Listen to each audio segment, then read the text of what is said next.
Hello and welcome to Budweiser Gardens for Game 5 of this NBL of Canada Central Final between the London Lightning and the visiting Windsor Express. Good evening. My name is Marty Thompson. As always, I'm joined by Chris Croucher. Chris, these two teams deadlocked once again.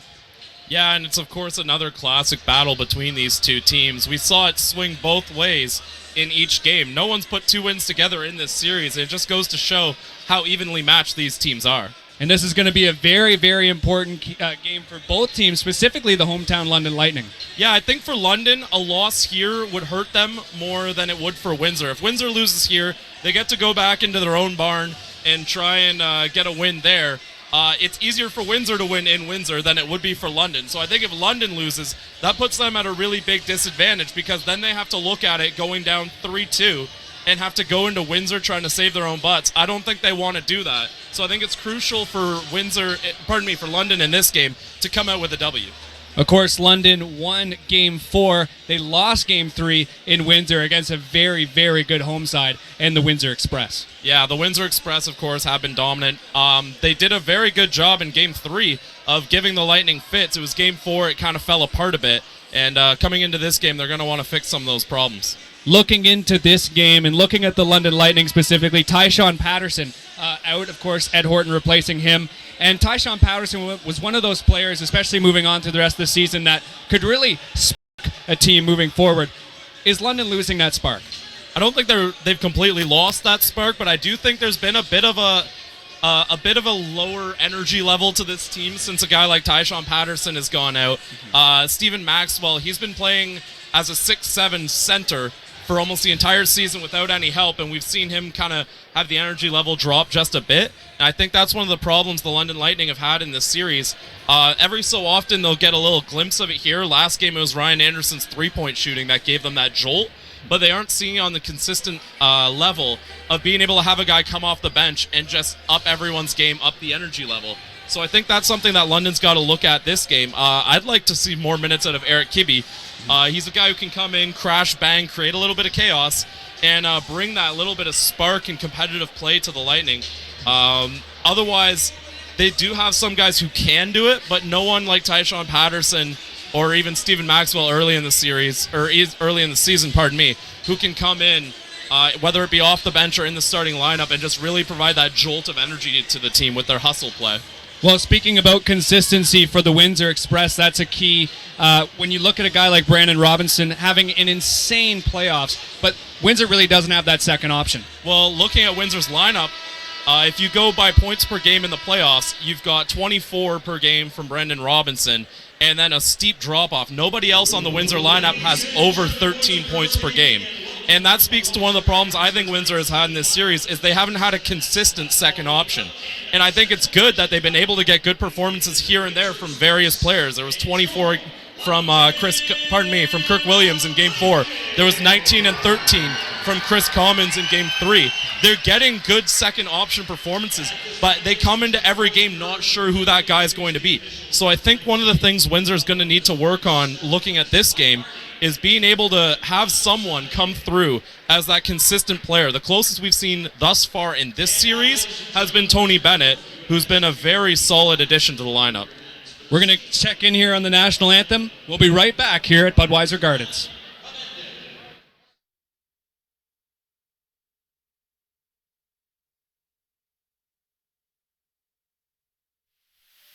I want to give special thanks to them because without them, we would not be able to sing for Canada.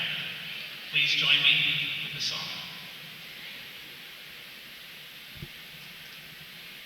Oh, Canada, our home and native land, true patriot love, in all thy sons command, with glowing hearts we see thee rise, the true north strong and free. From far and wide, O Canada, we stand on guard for thee. God keep our land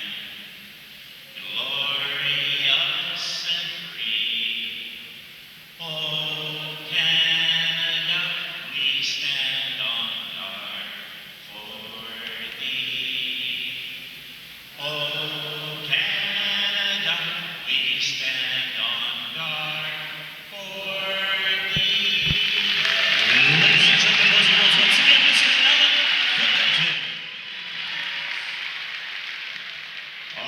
fans, we hope you're excited for some Game 5 action tonight, but at this time, the London Lightning ask you to look at the video. Well, Chris, we mentioned a consistent second option for the Windsor Express. Looking towards the London Lightning, they're really looking for a consistent third option in Game 5 of this series. Yeah, we've seen Akeem Scott and Garrett Williamson really do a lot of the heavy lifting for the London Lightning.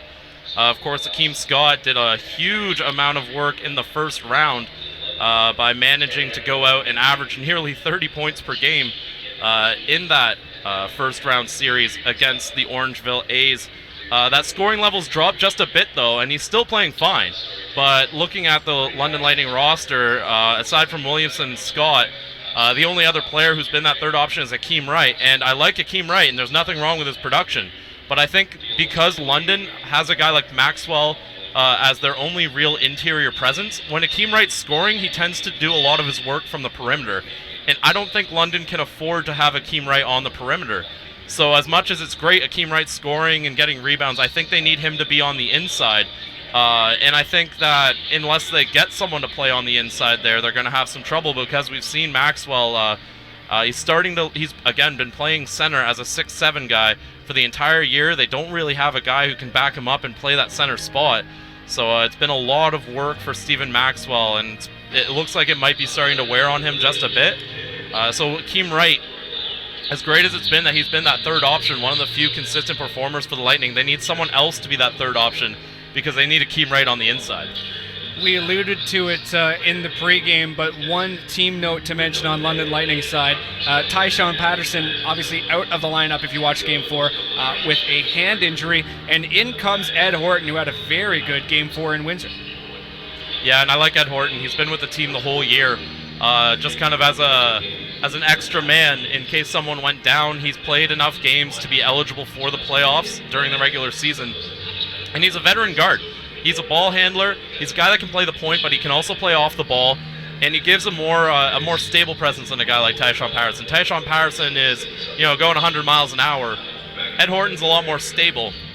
But as we saw in that game, he can do a little bit of everything. He had 9 points in his debut in the playoffs for the London Lightning, along with 3 rebounds, 1 assist in only 14 minutes.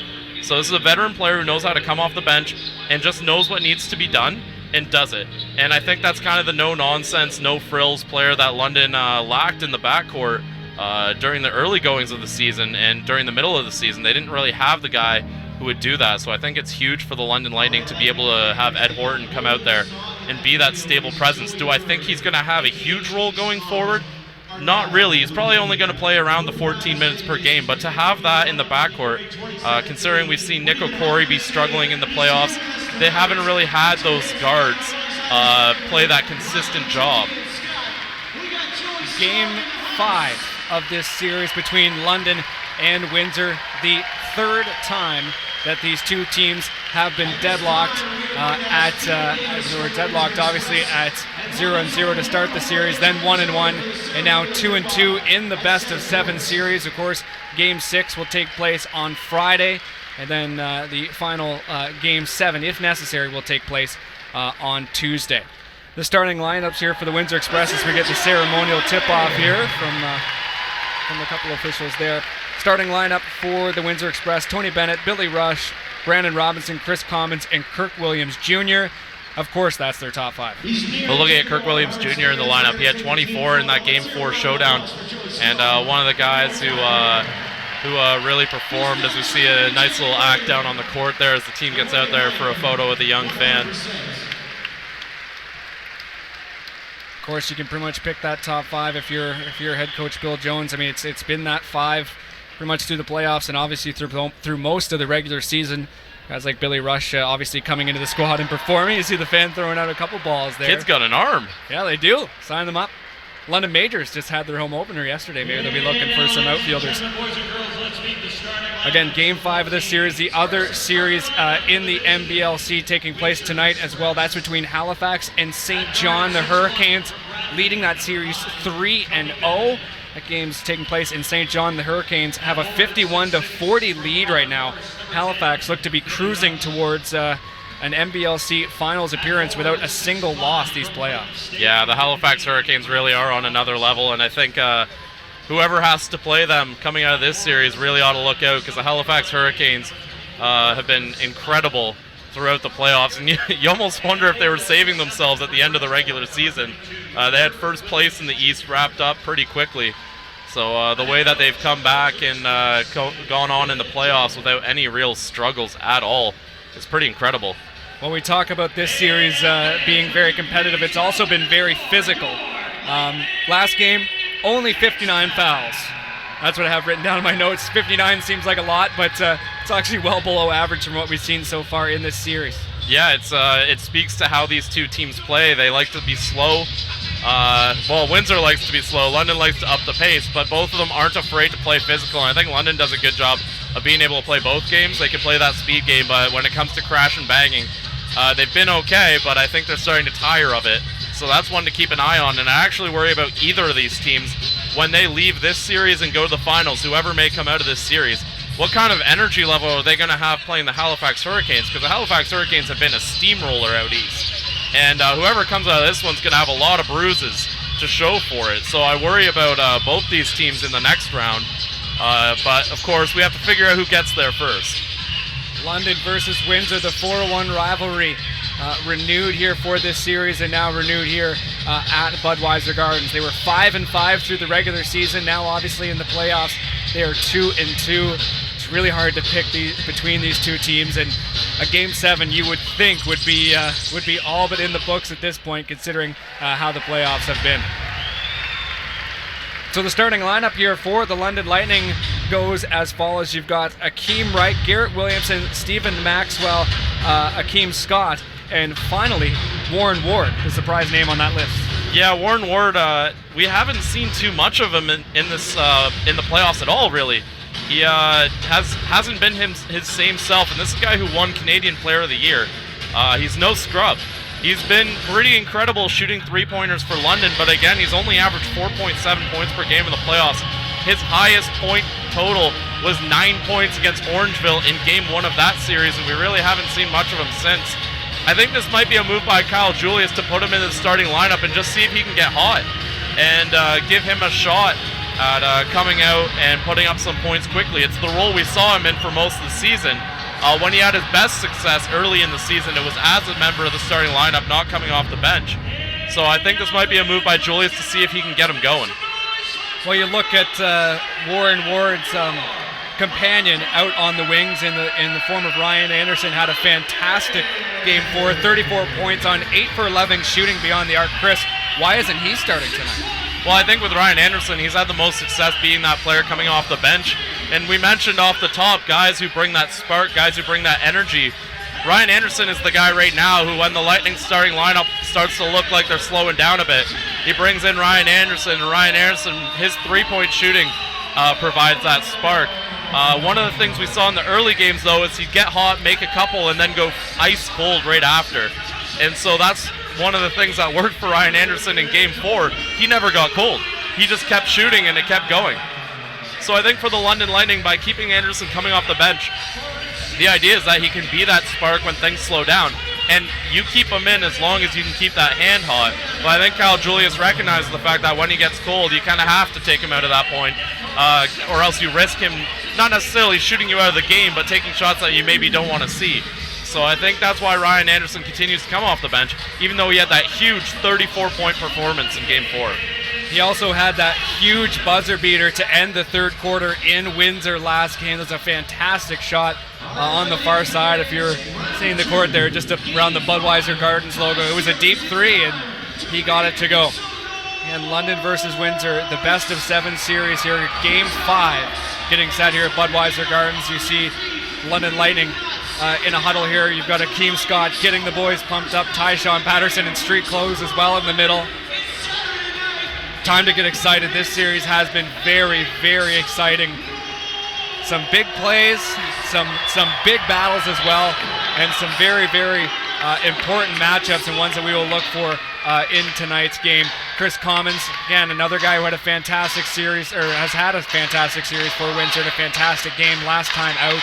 Kirk Williams Jr., Brandon Robinson, Billy Rush, and finally Tony Bennett. Again, just to quickly recap games 3 and 4. London lost. London lost game 3, my apologies, by a total of 107-99. That was on Tuesday. Then on Thursday, they took down Windsor by a score of 111-108. Almost let that game get away from them, though. Well, we should mention that. So London goes into the fourth quarter with a substantial lead.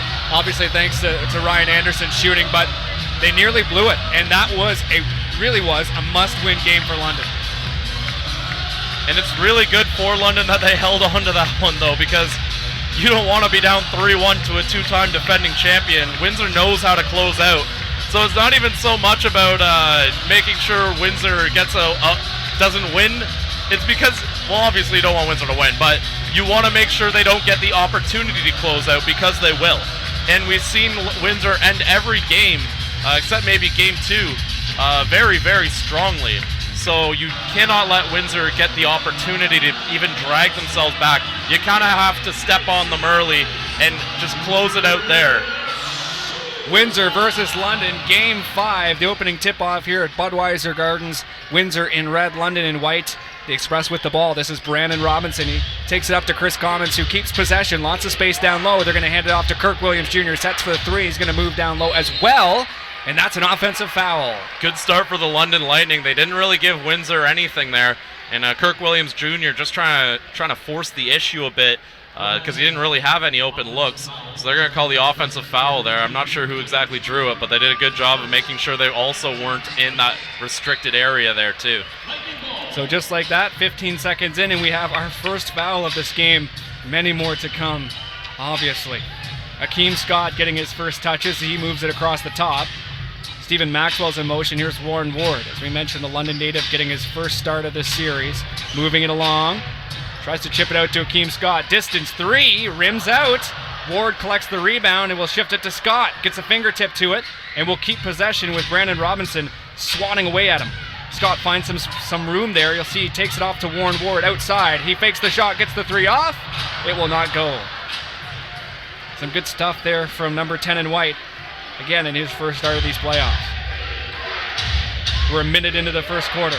Tony Bennett fights off Garrett Williamson, Brandon Robinson in motion. Now up top to Chris Commons, 10 seconds on the shot clock. This is Billy Rush. He had a fantastic dunk in the fourth quarter of game 4. And that's going to be out off of Windsor. Interesting call there. It looked like Warren Ward trying to draw the foul, just kind of threw it out himself there, but ref, of course, had a better angle on it than we did. The fans still on their feet here at Budweiser Gardens waiting for the first London basket. No foul there. You see Scott shoving off Tony Bennett. Now here's Ward, bounce pass Garrett Williamson. He's had a fantastic series, swatted there by Chris Commons. And now here come the Windsor Express. Bennett. Williams Jr. wide open. He gets it down low. Williams swatted there by Warren Ward. Fantastic defensive plays here to start this first quarter of game 5. Williamson not fouled, and now here comes Brandon Robinson. Still no score. Shifts it over to Kirk Williams Jr. Now into the corner. This is Billy Rush for 3. Misses. Hits the rim. Still no score in this game. I think Tony Bennett might have caught an elbow in the jaw there when Williamson was going up with the ball. He took his time getting up on offense. Scott steps around, gets it to go. Right around Tony Bennett. Akeem Scott, excellent quickness there. Does a great job of cutting to the basket. That's what we've seen from him all playoffs long. He hasn't been doing as much against Windsor, but if he can get going early, that's a promising sign. Tony Bennett with possession up top. He's going to shift it into the corner. Long shot from Chris Commons, rims out. It's really not his shot. Warren Ward moves it across. Team right, setting the pick. Ward still with it. Distance 2, he gets that one to drop. When Warren Ward's feeling cocky like you saw on that play, he is one of the best players in NBL Canada. When he's got that swagger going, I don't think anyone can really stop him. And that time, you could see he was feeling it as he shot it over the big man. He knew he had the mismatch and he took advantage. Brandon Robinson receives the pass in the key, but that's going to be a foul by Akeem Scott. He kind of reached around him to try to tip the ball loose. Again, 9:17 in the first quarter in game 5. No substitutions yet. Just one foul between both teams now. Billy Rush chips it up to Robinson. Quick double team there as Akeem Wright quickly moves back to his assignment. That's Brandon Robinson with his first 2 of the game. And Brandon Robinson has been the MVP for the Windsor Express all playoffs long. He had 30 in each of his first 3 games of the series. and has just been dominant. London hasn't had an answer for him. 24 points in Game 4. That's his lowest total of these playoffs. That's a foul against Kirk Williams Jr., who takes a seat, and here comes Mo Bolden. And that's a play we haven't really seen London try very often against Windsor at all, is just give it into Maxwell and see if he can draw a foul. I like that as a sign for London. Giving Maxwell the ball definitely was helpful during the regular season. He, of course, led the team in scoring and averaged a double-double all year. So if you can get Maxwell involved early, get him clicking, that's something London hasn't really done all playoffs long. And if they're looking to do that here, it could show a change in perspective by Kyle Julius. Stephen Maxwell averaging around 5 rebounds per game, not quite during the playoffs, rather, which is obviously well short of his regular season total. Of course, set the single season records for most rebounds in that as well. Brandon Robinson now off to Mo Bolden. Will he get his first shot off? He will back down up against Akeem Scott. What a mismatch. Mo Bolden cannot take advantage of it. It's 5-2. London have the ball, and they also have the lead. Ward moves it across on the far side, sitting in 3-point territory. Maybe looking to make a run down low. Here's Garrett Williamson on the far side. Now to Maxwell on the post up against Brandon Robinson. Ward's open. Swatted. Oh, that's going to be a foul. Tony Bennett looks like he got hands on the ball there, but perhaps too much contact for the referee's liking. I actually thought that one was on Billy Rush. He just put the arm across the arms of Stephen Maxwell there, and when Maxwell went to bring the ball up for the shot, that's going to be an easy call for the refs there, although apparently the wrong guy. Maxwell at the line. You mentioned before, not the best playoffs for him so far. The Rookie of the Year. He's definitely an MVP candidate throughout the season. Logan Stutz picked that one up to the Niagara River Lions. Maxwell goes 2 for 2, makes it 7-2. Tony Bennett moving it across. Chicago native. Backs into Garrett Williamson, now tries to find some space. Commons up top, they're going to call a foul. Looks like that was a battle between Akeem Wright and Mo Bolden. Yeah, I didn't really see what happened on that one. Akeem Wright and Mo Bolden has been a very good battle. Mo Bolden, of course, got the best in Game 1. But we haven't seen Mo Bolden really get it cooking on offense the way we did in that Game 1 matchup. Bolden had 22 in that game, and he hasn't broken double digits since then. Robinson can't get the distance jumper to go for the Express. London with yet another stop here. Good defensive showing so far. Maxwell tries to take the ball up. Will not go for him. We've got about 7:48 left in this first quarter. London with the lead. Express with the ball. Here's Chris Commons working down low. Too easy for the big man. Yeah, he got his positioning under the basket way too easily there. He didn't have to even move when the ball came to him. He was already in the perfect spot. So Lightning got to box out. You can't let him have a post position like that. Scott takes it down low to Akeem Wright. Jumper over top Brandon Robinson. He hits the rim. And now here come the Express. Ball shifted over to Billy Rush. Oh, good defensive play there by Akeem Scott. Bounce pass off to Warren Ward. Garrett Williamson down low. Ward misses the 3 collected by Bolden. Yeah, Coach Julius not happy about that one. That's a hair puller if you're a coach, because early in the shot clock, you know, unless you're Steph Curry, you shouldn't be taking as many pull-up threes as we've seen from London's shooters over the season. Neither team shooting well so far. I see Tony Exhibit Bennett. A. Yeah, airballing that one. The Express now 2 for 8 from the field. In fact, London is now 2 for 9. Akeem Scott, corner 3, misses that one. Robinson will move it across now. Again, we're about halfway through this first quarter.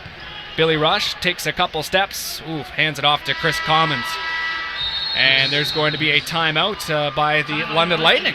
So make it 7-6. London with the lead. Yeah, I think London didn't like their past couple of offensive possessions, so they're going to call a timeout here, get everything a little more under control. We saw pull-up threes. We saw a little bit of reckless passing.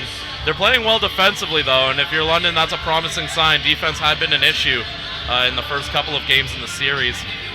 Looking at some of the numbers already, we haven't seen a terrible amount of basketball so far, but you got to be a little bit concerned that only 2 guys have put any points up for the London Lightning. Or, pardon me, 3 because of the free throws from Stephen Maxwell, but only 2 baskets from the field on 10 attempts is not a very promising sign. Very early, small sample size before the comment section blows up on me. But it's a small sample size, but you want to be shooting a little bit better than that so far. One of the other concerns, not a big one again, it's early, but there hasn't been a single assist on the London Lightning. The ball movement has been a little bit sloppy. Some of the passing's not crisp, and as much as I like that Warren Ward bucket over Chris Commons, I'm seeing a little bit more one-on-one play than I like to see from the London Lightning. I think Akeem Scott and Garrett Williamson are working well together, though, and that's been a combination that's done very well for the Lightning. And I like the fact that they got Maxwell involved early. They're not afraid to throw it down in the post, and I think Stephen Maxwell's a guy who, he's the one who got you here. He's been your star player. Give him the ball, let him make something of it, and he can be that third option. He can be that guy who scores 20 points. If you're the London Lightning, that's something you want to get going, especially not even this series. I know they aren't looking at the finals, but you know, I'm allowed to.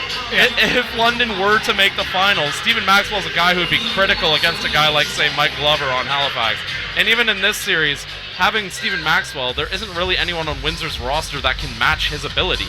So I think Maxwell's a guy you want to get going. And there is a foul against the London Lightning. Yeah, Williamson threw a very hard pick. So London with the foul there on offense. Quick update on the Halifax Mill Rats game. Again, Halifax up 3-0 in that series after an overtime win last night. Hurricanes have a 55-40 lead in St. John. Halifax looks like they're headed to the NBL finals if they're able to close out the rest of that game. That's early in the third quarter, but a very sizable lead. Brennan Robinson gets set on the inbound. 4 fouls for London, 3 for the Windsor Express. The Express have the ball. Bennett backs into Garrett Williamson. See Commons in motion. Takes it off to Brandon Robinson. Takes a couple steps. Ooh, finds Maurice Boldman with a very creative pass and a great finish there as well. And that just shows you the way Brendan Robinson's really the engine that drives the Express. Able to distribute almost as well as he can score. He really does everything on offense, and that's one of the things that Windsor has really counted on him for, and that he's produced every single game this series. Stephen Maxwell with a fantastic finish, throwing it into the rim there. Fantastic stuff. Just give it to the young man. He's been a super athlete all year, and that time he shows a little bit of the post work that he's been working on all playoffs long. I'm not sure if they said foul or out of bounds on Tony Bennett, but there's going to be a call there. It looks like it was an offensive foul against Tony Bennett. Here's Windsor making 2 changes, London making 1, Akeem Wright coming out, and Marcus Capers coming in. You've got Sharon Collins and Shaq Keith coming into the game, Billy Rush and Tony Bennett making way. Akeem Scott with possession, 5:38 left in the first. Capers sets the pick. Scott still with it up top. Now Scott up against Chris Commons. Another time we've seen this matchup. Scott trying to use his speed to get around the big man, and looks like that's going to be a foul against Commons. There's a pretty big storyline in Game 1, Chris, but especially from the London Lightning's point of view, is getting Windsor's big men into foul trouble and seeing how that works later on in the game. And yeah, that was a big problem that Windsor had in Game 1 that they survived, because London kind of curiously stopped going inside. But they managed to get Chris Commons, Kirk Williams Jr., Mo Bolden, Rudolph Jolly, and even Theo Davis, all within 5 or 6 fouls. And that was a strategy that worked out for London, and it looks like they're trying to do something similar here, just send it down low, see what happens. Akeem Scott at the line, and that's going to be a foul there. I don't know if you caught that, Chris, but Shaq Keith jumped off the line and then bumped Akeem Scott. And that's definitely a very creative foul if you're the Windsor Express. So that's going to bring the Express up to 6 fouls and now 4 for the London Lightning. We're just getting the feed on our replay machine here just to have another look. Obviously, you guys can just pull it back to have a look. But I'm just like, what is Shaq Keith doing there? It looked like he was trying to box out Akeem Scott, and Warren Ward instead with the finish. And it looked like he had a couple of words to say to the Windsor Express after that too. Questionable foul by Shaq Keith, and the Lightning make him pay. 14-8 Lightning. It's been a rough series. That was a little more playful than rough, but nonetheless. I'm not exactly sure if Akeem Scott's the guy you need to box out even. Collins checks his feet as he catches the ball and comes down to the ground. Trying to work down low. Oh, finds Brandon Robinson. Shot clock has expired, but the refs blew that one down for traveling. And I thought Williamson did an excellent job defending there. He kept his feet moving on defense. Collins, the much quicker player. Great job, Garrett Williamson. Inbound, Maxwell hands it off to Akeem Scott. London with a 14-8 lead, 4:55 left in this first quarter. Sharon Collins matching up against Scott. Maxwell moving up top for the pick. Now he's moving down low, calling for the ball. This is Warren Ward with it on this near side. 10 seconds on the shot clock. Tries to swing around Chris Commons. And now here's Akeem Scott open for three up top. Scott misses. Commons collects. Chris Commons now lugging the ball down for the Express. Team captain. Can't roll it down to Brandon Robinson. And now here come the London Lightning off of a defensive move. Oh my goodness. He jumped over him? Stephen Maxwell! Stephen Maxwell! Are you kidding me? And that's what a play! That's going to be a foul as well. He cleared him! He jumped over him. No expression on that man's face. So yeah, remember that thing I said about Stephen Maxwell looking tired? Just scratch that. Just get rid of that. Stephen Maxwell with the incredible play. Oh my goodness gracious me. Stephen Maxwell just jumped over someone. Gets that one to go as well. Massive play for the London Lightning. Breathes quite a bit of life into this Budweiser Gardens crowd. Doesn't get much louder than that in the first quarter. Collins tries to find a bit of space. Looks like there's a foul between Chris Commons and Stephen Maxwell. Nick Okori is coming to the game as well. Let's talk a bit about Stephen Maxwell. Well, I mean, he's been everything for this Lightning team during the regular season, and initially I had thought he was tiring out a bit because he's been the only guy really who's able to play the center spot for the London Lightning in the playoffs. But we saw his numbers go down, and this has been a reinvigorated Stephen Maxwell we've seen in this game, and my goodness, that play that he just did down on the floor there, jumping over a Windsor Express player, might be the greatest display of athleticism I've seen in my time with NBL Canada. Ed Horton gets his first touches on the ball. He steps around Brandon Robinson and gets it to go. Number one in white getting his first points. Almost landed on Stu Switzer there, the photographer for the London Lightning. Ed Horton getting it going early. Robinson tries to take a step down low. He's tipped there. Not quite sure which player. It was likely Marcus Capers who got a hand to that one. Nick Okori takes up. This is Ryan Anderson. Can he pick up where he left off? He will. Ryan Anderson, 22-8. Timeout Windsor. Well, those who don't check history are doomed to repeat it, and the Windsor Express better remember what Ryan Anderson did to them last game. You cannot leave him that far open behind the three-point line under any circumstance, and this game has officially gotten out of hand. The Windsor Express down 14 already in the first quarter. That's a problem. The Windsor Express got to come up with something here because the London Lightning are operating offensively at will at this point. And I love the substitution by having Ed Horton and Nick Okori come in to be that backcourt. One, Ed Horton being a better ball handler allows Nick Okori to play the two guard, where I think he's a much better fit. And also having those two provide a completely different look than an Akeem Scott Warren Ward backcourt brings. So I really like that change by Coach Julius, because you bring in two guys who give you a completely different look in the backcourt. And it's something Windsor, they have to completely readjust their entire defense. We saw a little bit of that confusion. We saw a little bit of guys not really knowing who to cover, and we saw Brendan Robinson get caught up between two different screens because it's almost like it's an entirely different playbook when you have those guys in. London 22, Windsor 8. Wouldn't expect a start to this game 5, especially watching those first 4 games of this series. 7 fouls for the Express, 5 for the London Lightning. We've got 3:19 left to play in this first quarter. Marty Thompson and Chris Croucher up in the booth. Bunch of exciting plays in this first quarter, Chris. Definitely I'm still shaking my head. We just saw Stephen Maxwell jump over a man.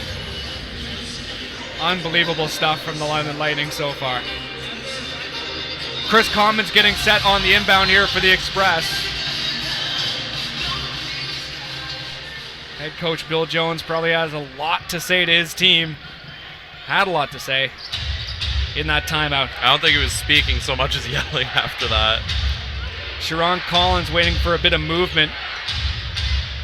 Here's Brandon Robinson for 3. Can this light a fire? It will not. Nick Okori will let that ball go out of play smartly, and it will be London ball in front of their bench. Ed Horton collecting the ball. Technically, they finally have a returning member on the London Lightning. That is correct. Yeah, that's a good point. Ed Horton with last year's team. Ryan Anderson with Chris Windsor's Commons team laboring last year. out there. Ed Horton for 3. Rims out, collected by Commons. Commons lugs it across. Leading his team right now with 4 points. Sharon Collins with it at the London Lightning logo. 2.5 left in the first. Collins for 3. Misses again. The Express are now 4 for 15 from the floor tonight. Well, Lightning right now have a pure energy lineup in the game. Anderson, Contested over Shaq Keith. It's tipped by Marcus Capers. total heat check there from Ryan Anderson just to see if he's still got the touch. 2:13 left in the first. Collins with it. The Express really going to the 3 ball, maybe trying to free up some space by going down low. Here's Shaq Keith. He is fouled. Capers gives, looks like he gave Shaq Unnecessary Keith a little bit of a extra shove push there. Nothing doing from the referees. That's going to be a foul against Ryan Anderson. And Shaq Keith will go to the line. London now at 6 fouls. Shaq Keith at the line. 11-5 so far in this series. 11 points, 5 rebounds, obviously. Guy who's kind of seen his production diminish over the series. We saw him have that game 1 where he had 10 points, but he also had foul troubles. So he didn't play a lot of minutes, but he did a really good job with those minutes. And then he had 17 points game 2, but he's been effectively neutralized since then. We haven't seen the kind of impact we maybe thought we would from Shaq Keith. Nick Okori takes it up to the hoop. It's blocked there by Shaq Keith, and looks like it's going to go Windsor way. Yeah, it hit Nick Okori's foot while he was standing half out of bounds. Of course, Windsor just get to the double digits here with 2 minutes to go in the first. It's been all London in this first quarter. Sharon Collins with it. Has possession. Of course, he was the guy jumped by Stephen Maxwell earlier. Some more rough stuff at the top of the key. That's Kibbe and Chris Commons getting involved. Yeah, if you're Chris Commons, you can't let Kibbe kind of suck you into any play like that. Of course, Eric Kibbe, great energy guy, but if you're the London Lightning, you're okay with him taking fouls. The Windsor Express can't afford Chris Commons to take fouls, so you don't want those two to get into it against each other. This one works out. Commons draws the foul, but if we see that physical play come back on the other end, that's not so good. An interesting thing about, especially game 1, Chris, when London was able to get Windsor's bigs into foul trouble, is that we saw some players that haven't even seen time throughout the whole rest of the series. You've got guys like Rudolph Jolly, Theo Davis as well, getting those guys out on the court and really testing Windsor's depth, especially at the forward position. Ryan Anderson with possession on the far side, moves it around, swatted there by Chris Commons. Some fantastic defense in the first quarter so far by both teams. Blocked there by Capers, but he's going to be called for the foul. Shaq Keith will go back to the line. 1:29 left in the first, 22-10, London with the lead. Another quick update on the Halifax St. John game. The Hurricanes running away with it, 73-48. Looks like there's about 5 minutes to go here in this third quarter. One thing I do want to say about Ed Horton, and one of the things that we've talked about how he's been involved with the team all year, even though he hasn't necessarily been on the roster. But one of the things that's great about Ed Horton is he's a veteran, he's a leader, and he's a very huge presence on this team. As we saw there, even just the little things like bringing a huddle together, we saw at times the Lightning just kind of doing their thing. Ed Horton's a guy, by bringing that huddle together, not only do you have the team talking with each other, but it enforces communication, and it makes sure that a player doesn't feel like they need to go one-on-one as much, because going down the floor, they know that they've got everyone on the same page. It's just those little things that make Ed Horton such a key player, and a guy I think they could have used all year long. Of course, Ed Horton was released about a month ago, or maybe more than that, and he stuck with the team, waiting for his opportunity, practicing with the team, obviously. That's going to be a foul against Windsor, and Eric Kibbe will go to the line. Just continuing with Ed Horton, he's been a good sport too. I mean, when the point guard slot opened up, the Lightning brought in Akeem Scott, and Ed Horton didn't complain. He'd been waiting all year for that opportunity, and they bring in another point guard that kind of, if you're Ed Horton, he could have easily just pouted and walked away, but instead he stuck around and really committed to it. And I think that speaks to just what a true classy leader he is. And I know we've talked quite a bit about Eric Kibbe so far, but another guy on this London Lightning team who, been a really, really good role player, as you see missing that free throw, unfortunately, goes 0 for 2 from the line. But another guy who could see significant minutes later on in this series. Shaq Keith, a Corey in his face. We've got 1 minute and 7 seconds left in this first quarter. London 22, Windsor 12 That's points. a mismatch. Sharon Collins up against Kibbe. There's a mouse in the house, too, if you can get it to Bolden. Keith has it on this near side. Capers gets a hand up. Shaq Keith can't get it to drop. That's a problem I've had with Windsor in this series, is they aren't always identifying those mismatches when they have them. Ed Horton takes a couple steps, can't get it to drop, but it'll be done there by Eric Kibbe. Great play, and Eric Kibbe, he's not exactly the most skilled guy, but he's a buzzsaw of energy, and he's able to get 2 right there. The London Lightning are just not letting Windsor get any momentum back. Collins is bumped by Nick Corey. Both teams over the limit at this point. 28 seconds left in this quarter. And 24-12. London taking a huddle there at the top of the key as Sharon Collins gets set for a couple of free throws. And Windsor 0 for 6 from beyond the arc as we see Alex Johnson coming in the game. He can shoot a 3. Alex Johnson, another interesting name in this series, Chris, considering how little he's played. Yeah, he hasn't played a ton of minutes, and that's because Tony Bennett and Sharon Collins have done plenty of work as point guards, as Collins misses that one. I think, is that a lane violation? That's the call by the Another referee lane there. violation. The referee on the baseline. Quick to catch that one, that's for sure.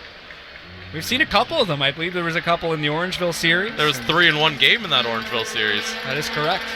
Sharon Collins gets that second one to drop, and now here's the changer for the Express. Collins coming out. Superman Johnson coming in. Yeah, going back to your point about Superman Johnson, we haven't seen a ton of them. Collins and Bennett have been doing most of the work at the point guard spot. And when they haven't been, it's been a guy like Brendan Robinson playing that point forward role. Marcus Capers wide open there along the baseline. Windsor is quick to get back to play defense. Here's Anderson with possession along the near side. 16 seconds on the shot clock, now 10 seconds on the game clock. Anderson takes a step. He's very, very high. Good defense. Good defense. Shaq Keith up and in, but that's going to be a foul. Ryan Anderson very patient to eventually get that foul called against him. I thought Shaq Keith was just playing good defense on that one, and that was if you look at the footwork, that's a bit of a mismatch there. Shaq Keith not as agile as Ryan Anderson, but doing an excellent job there. Not much he can do. As Ryan Anderson gets the whistle there, of course, Express over the limit. Ryan Anderson gets that first one to go. 25-14. What a first quarter we've seen here at Budweiser Gardens. We've seen leads come and go in this series, specifically in the last game as well. London was up by as much as 17 in that third quarter, and I was down to 1 with about 3 minutes to go in the fourth. Tipped. Ed Horton collects. 6 seconds on the shot clock. Jumper. Good from Ed Horton. He does it all. Well, when it's not your day, it's not your day. And right now, it does not look like it's the day of the Windsor Express. The London Lightning have the best start they could have asked for. Windsor has to come into London, and London comes up and puts up a 28-14 deficit in the first quarter. Are you kidding me? Windsor really needs to get some work done, because not only are the Lightning flying right now, but they've got the crowd into the game. We're going to take a quick break. We'll be right back here at Budweiser Gardens.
And we're back here at Budweiser Gardens for the second quarter between London and Windsor, Game 5 of this series. As always, if you're interested in advertising for the NBLC finals moving forward here with Knoxstrom TV, feel free to give us a line, or get in touch with us rather, and that also includes the next season, the 16-17 season here at NBL Canada. Nick Okori with possession. 3 is contested. It's no good. That's an interesting way to start the second quarter rather. Not what Kyle Julius expected, considering how good London was in that first quarter. Well, not the look they want either. A 3 early in the shot clock, no one really under the basket. Robinson off to Chris Commons. 11:27 left in the second. Commons chips it up. And there we go. Kirk Williams Jr. stepped out of bounds on this near side. That creeping sideline again. I have to think the London court is like slightly smaller than any other court or something like that, because the number of times we see a guy just clip his heels on the out of bounds line is bountiful. Ed Horton with possession. Zigzags across the top. Brian Anderson at the very top misses it. Commons collects on the rebound. We're a minute into the second quarter. Alex Superman Johnson fires it to Shaq Keith. Horton playing defense up against him. Horton still up against Shaq Keith. Now here's Robinson. Fakes the shot. Draws Kibbe in. He's fouled. Oh, gorgeous play there by Brandon Robinson. That's the kind of play they've been missing. Brendan Robinson was very quiet with only 2 points in that first quarter. That's a good way to get him going. Of course, Brendan Robinson has been the key to the Windsor Express all playoffs long. In the playoffs, in this series in particular, he's been absolutely fantastic. He had 30-plus points in his first 3 games of the series. He had 24 in Game 4. So anytime you've got a player averaging 30 points per game for a series, he's probably doing okay. So Brendan Robinson, a major contributor that the Windsor Express really have to hope he can get going. As you might have seen there at London with wholesale changes, all 5 players making way for the starting lineup here that we saw starting the first quarter. Akeem Wright, he's part of that starting lineup. He's fouled there by Chris Commons. Was it Commons or Keith? Quite sure, actually. Again, the foul's starting to add up here, Chris, and both teams really saw how rough that first quarter was, and quickly both teams got into foul trouble. Well, at least with London, because they've had so many roster changes, those 10 fouls have been split up pretty nicely. But for Windsor, you've got Collins and Bennett each with 2. And Shaq Keith with 3, Kirk Williams Jr. with 2. So it's really only been 4 guys getting all 9, or now 10, pardon me, of those Windsor fouls. Akeem Wright, the second shot is good, make it 30-17. Alex Superman Johnson getting some pretty significant minutes early on in this game. Robinson waiting for some movement. This is Kirk Williams Jr. steps. Johnson with some space just above him. 10 seconds on the shot clock. Johnson dribbles, fires it into the corner. Pass. Shaq Keith for 3, misses. Good play, as you mentioned there, Chris. Another good play on defense. Maxwell able to grab it off of Alex Superman Johnson's defensive effort. Maxwell, can he jump Chris Commons? No, he cannot. He can't drain it either. Tipped around. Oh, man. Scott has possession. No look pass to Williamson. The ball will fall out of play off of Windsor. And all of those fluky bounces, not one of them went Windsor's way, and that's what I mean by it's just not their game today. So far, anyway, they're going to have to try and turn the tide of this, but there's about 4 50-50 balls that ended up in London's hands there. Williamson on the inbound, 22 seconds on the shot clock. Bounce pass, Scott collects, lots of space. He should have taken that, and I think he knows it. Looked down at his feet to see where the line was, but didn't fall through on the shot. Maxwell in motion up top, trying to set the pick. Here's Akeem Wright. Lots of space down low. Filled up there by Kirk Williams Jr. Now there's a space on the far side. 3 seconds on the shot clock. Akeem Scott misses the 3, collected by Kirk Williams Jr. 9:35 on the clock here in the second. Bennett steps around. Maxwell matching up against Kirk Williams Jr. Is he just trying to push Williams Jr. out of the key? Mismatch. Williams grabs that ball, but he's fouled. Looks like that's another one against Akeem Scott. Yeah, and that's just good recognition of that mismatch. There was a mouse in the house with Akeem Scott being forced to cover Kirk Williams Jr. there. And that's kind of what you hope for if you're the Windsor Express. You either get 2 points or 2 foul shots when you've got a little guy who's forced to play in the post against a bigger guy. And that time, Akeem Scott just has to take the foul. 14 seconds on the shot clock. On this near side to Bennett. Now to Chris Commons, who's backing in on Akeem Wright. Fakes the pass, dribbles, hits a leg there, and now here come the London Lightning. Here's Stephen Maxwell. Another one! Stephen Maxwell, and one. Stephen Maxwell is just having the game that we've been expecting all playoffs long, and we haven't really seen it. But this is Stephen Maxwell at his best. He can just take over games with his athleticism. We're seeing that a bit more here tonight. Of course, he already jumped over a player.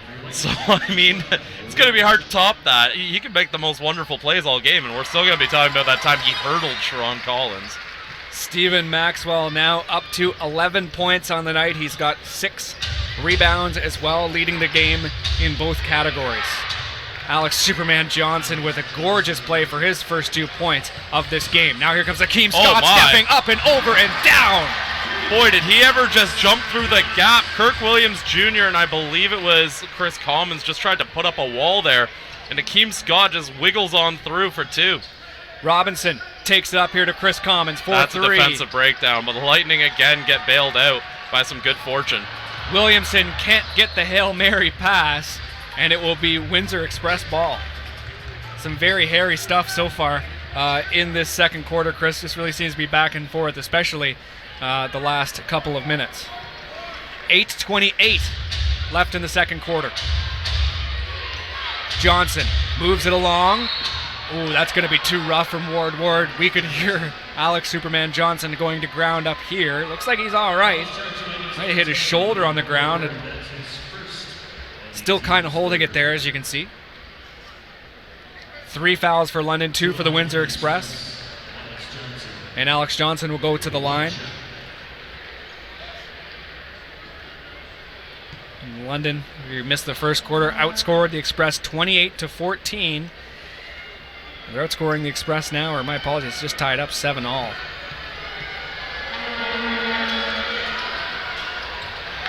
Johnson gets that one to drop. 35-22. Williamson.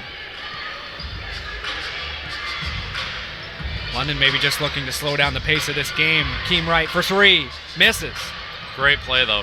Scott collects the rebound but falls out of play. So it'll be another stop here by the Windsor Express in this second quarter.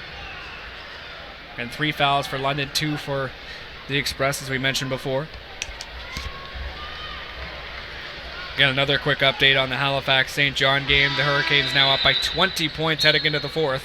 Make it 80-60. Ryan Anderson comes into the game along with Ed Horton. It looks like Warren Ward and Akeem Scott are making way.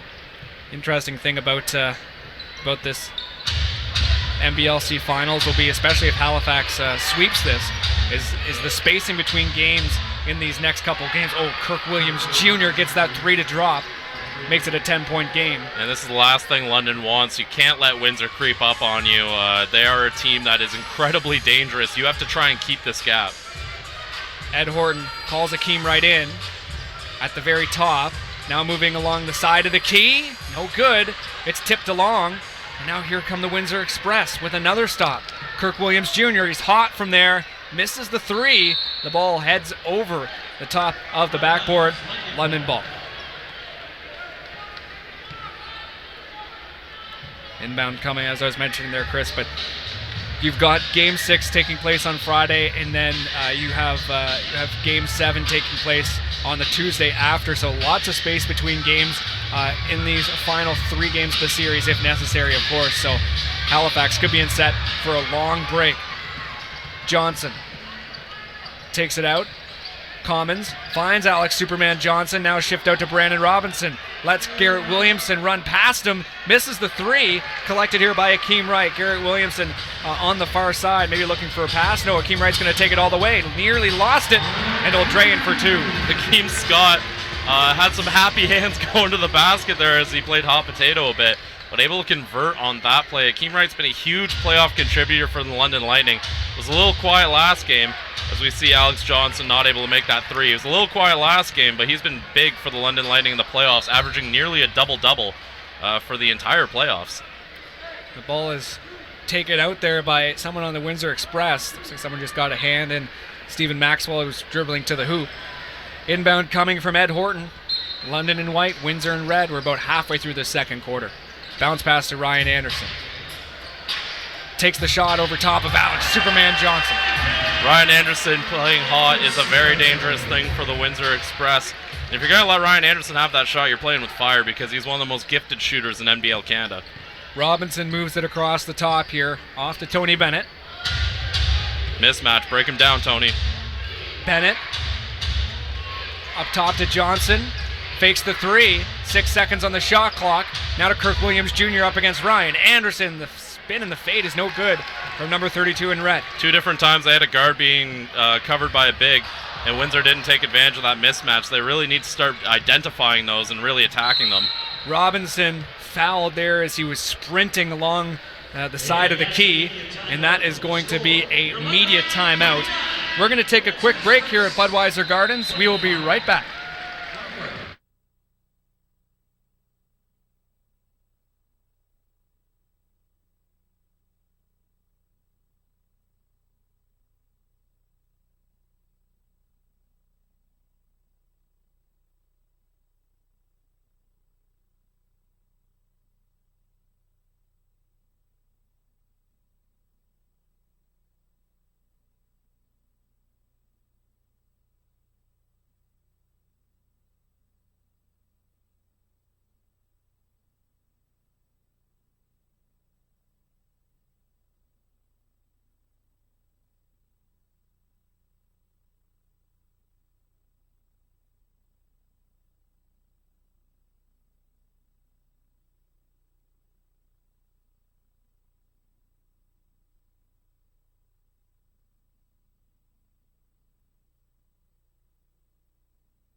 And we're back here at Budweiser Gardens. Windsor in red, London in white. The Express with possession. You see Brandon Robinson taking a couple of dribbles at the line.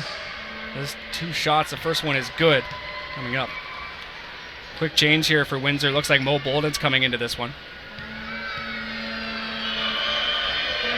Brandon Robinson, the second shot's good.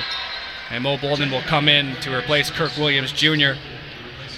Keep in mind, Williams now on 2 fouls. Same goes for Tony Bennett. He's on the floor as well for the Express. Inbound coming, Ed Horton. That's a quick foul there, and it's going to be against Tony Bennett, so that'll be his 3rd. Ref didn't even have to take the whistle out of his mouth for that one. That's now 4 for London, 3 for the Express. Inbound coming along the London Lightning bench there, as you can see, Ed Horton. Now off to Akeem Wright. Now back to Ryan Anderson.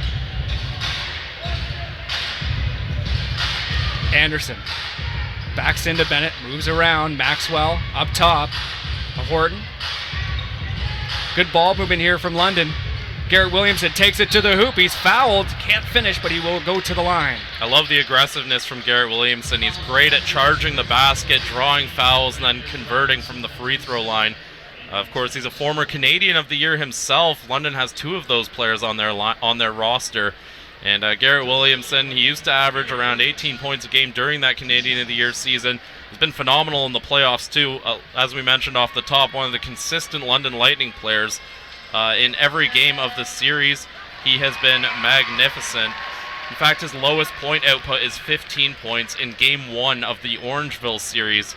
And he's had 17-plus points every single game after that. He's averaged 18 a game in this series, which puts him as at the top for London Lightning players in this series.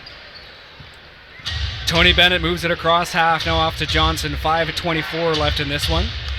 Bounce pass. Great pass. Bennett somehow manages to collect. Too bad he couldn't handle that. You just saw the pace on that pass moving along. Oh, Tony Bennett contested over top of Akeem Wright. 41-29. London still with a very substantial lead.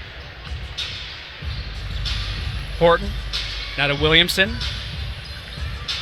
Stephen Maxwell. You see Ryan Anderson in motion moving away. Right. Now to Anderson again. The ball movement from London, but can they finish? Anderson gets stuck in the corner. 4 seconds on the shot clock. Right. Steps around. 1 second left. It's up.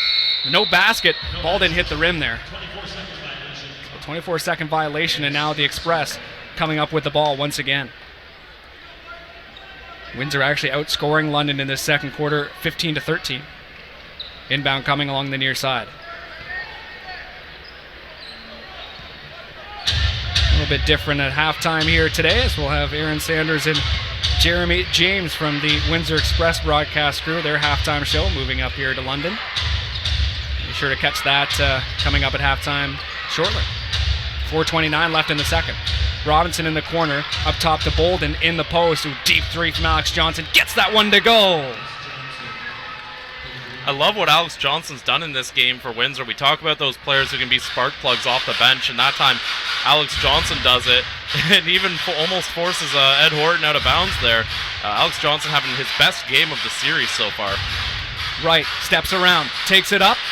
Can't get the roll, but Stephen Maxwell will get the putback. And Stephen Maxwell still not going away for the London Lightning. That's going to give him 13 points on the game, leading all London scorers, and leads London in rebounds with his 8th just then.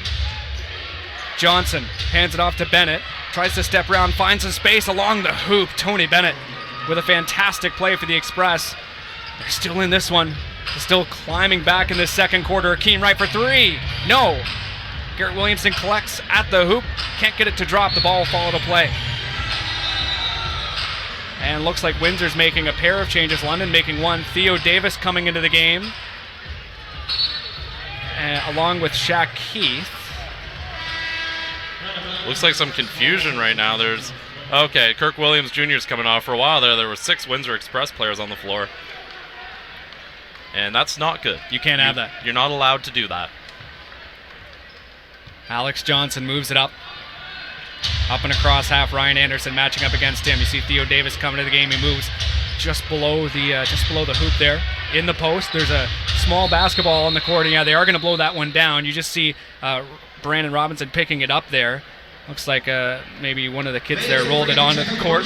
Definitely a safety hazard, considering they were in that area. Well, I mean, it just takes one step on one of those and you roll your ankle. So thank goodness the refs caught that as quickly as they did. 6 seconds on the shot clock. It's going to be a foul. Looks like Alex Johnson was stepping along the key. 3:12 on the clock in the second, and London's going to make a change. Nick Okori coming into the game. Ryan Anderson making way. Is London getting a little shorter, maybe a little quicker as well? Well, again, London's committed as many fouls as the Windsor Express, but one of the things that's made them in less trouble and, not having to throw in as many different players is the fact that no one on their team has more than 2 fouls, but almost everyone who's been in the game except for Ed Horton has has been called for a foul. Alex Johnson finishes it as Superman continues his fantastic run here for the Windsor Express. Going back to the foul situation, there's only 2 London Lightning players that haven't been called for a foul, and one of them hasn't even played. Okori can't get that one to drop. Brandon Robinson bounce pass. Now here comes Johnson. Back to Robinson, the hot hand of this series. Ooh. Johnson's bumped. You see, that's more of like a body check from Nick Okori. The rough stuff continues. Keep in mind that brings London now up to 6 fouls. The Express at 4. And looks like there's going to be a timeout by Tony Jones and the Express coaching staff. Well, Alex Johnson shows his jumps there with that shoulder bump from Kirk Williams, so clearly he's okay. Interesting second quarter so far, Chris. Yeah, and I think one of the things that Windsor might want to keep an eye on is their foul situation. We haven't seen much of Shaq Keith or Tony Bennett because they're both sitting at 3 fouls right now. And that's not a good situation considering we still have plenty of time in this second quarter. One of the interesting ones, London has been leading most of this game, but they've been doing it only shooting 35%, and only 3 of them have been threes. The reason that they've been able to really kind of pull ahead here has been mostly from free throw shooting. They're shooting 81%, 13 of 16, and it's not like Windsor's doing badly. They're 10 of 12, but it's just those little extra that's helping London. And of course, shooting 35% is not as good as Windsor's 40%, but London, because of their rebounding, including 5 offensive rebounds, have been able to put up 10 more shot attempts than the Windsor Express have. And I mean, Stephen Maxwell is one of the guys. When London has a big offensive rebound stat, Stephen Maxwell always has a big point stat because that's how Stephen Maxwell gets his points. He rebounds the ball and he puts it right back, and that's why we've seen Stephen Maxwell 13 points, 8 rebounds, because that's exactly what he does, is he gets the ball back, and you know, if he's not leaping over someone, he's grabbing the ball and just doing a putback himself. Another quick update here from the Halifax St. John game. We'll keep going back to it, but I won't have very many updates moving forward. 101-70 was the last score for the Hurricanes. 4 minutes to go in that one. Alex Superman Johnson misses the 3. It's tipped by Mo Bolden, collected by Akeem Wright. So Halifax all but have clinched their spot in the NBLC Finals, sweeping St. John. Of course, they swept the first series as well against the Island Storm. Maxwell up top. Now to Akeem Wright. Tries to move around Bolden. Now to Scott. Head fakes. Steps back on Brandon Robinson. Having some trouble. Finds Maxwell. Gets the shot off as the shot clock expires. 2 minutes to go here, and Windsor with another stop. Robinson collects the pass. Ooh, puts it back. Brandon Robinson, money. Yeah, and Brandon Robinson, we haven't seen his strongest performance here tonight, but he's starting to put it together. That's going to give him 9 points on the game. And Windsor, again, slowly crawling back. Now it's only a 5-point lead for the London Lightning. They got to put some more space between them. Akeem Scott, now off to Nick Okori. 6 seconds on the shot clock. Okori's likely going to take the shot over top of Shaq Keith. He misses it. The Express climbing back in this second quarter. Now outscoring the London Lightning 24-15. Johnson. A little isolated there, but he'll take it off to Bolden, who will now take it off to Shaq Keith. 9 seconds on the shot clock, a minute to go. Keith can't get the athletic finish to drop. Ooh. Okori goes to ground, no foul there. I think he might have gone down a little easily on that one. Scott. Johnson matching up against him. Scott's going to take on Johnson. Ooh, nearly had it. Maxwell with a fantastic rebound and a fantastic putback. Well, it's like I just said, Stephen Maxwell, offensive rebound and 2 points for the big man for the London Lightning. He's having his best game of the series so far. Shaq Keith steps around, tries to find some space. He's fouled. Won't get that one to drop. 37 seconds left in this second quarter, 45-38.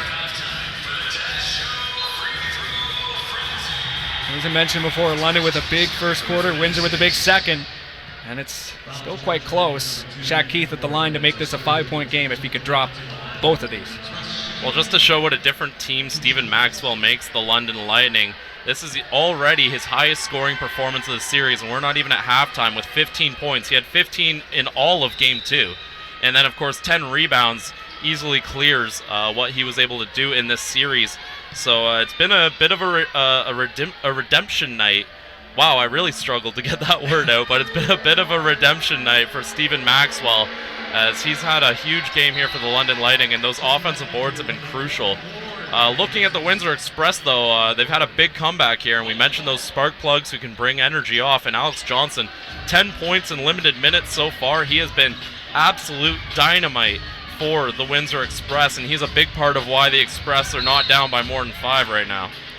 There's a foul on the floor. Looks like it was between Theo Davis and Stephen Maxwell. The Express with just 5 fouls. Looks like that one is going to go against the Express and Theo Davis. So now 26 seconds left in the second. As I mentioned before, Aaron Sanders and Jeremy James at halftime. The Windsor Express halftime show coming to London. Bounce pass. Maxwell off to Akeem Scott. 10 seconds on the shot clock. Scott moves around Johnson. That's going to be a foul, and you see Johnson calling it himself. Now 6 fouls for the Express, 7 for London. Again, Halifax up 107-80 with a minute to go. That's all said and done. Halifax going to the finals. Who will they play? London or Windsor? Bounce pass to Williamson. Misses that one. Theo Davis collects. And now off to Alex Superman Johnson. The shot clock has expired. Now just 10 seconds on the game clock. Davis sets the pick. Lots of space for Johnson. You see Scott creeping up on Johnson. Takes it up. Superman gets that fantastic finish to go to make it 45-42. Can Akeem Scott get a shot off? Yes, he will. Hits the rim. What a fantastic way to end this second quarter here at Budweiser Gardens. So the score, 45-42. We're going to throw it up here to Aaron and Jeremy James upstairs. Guys?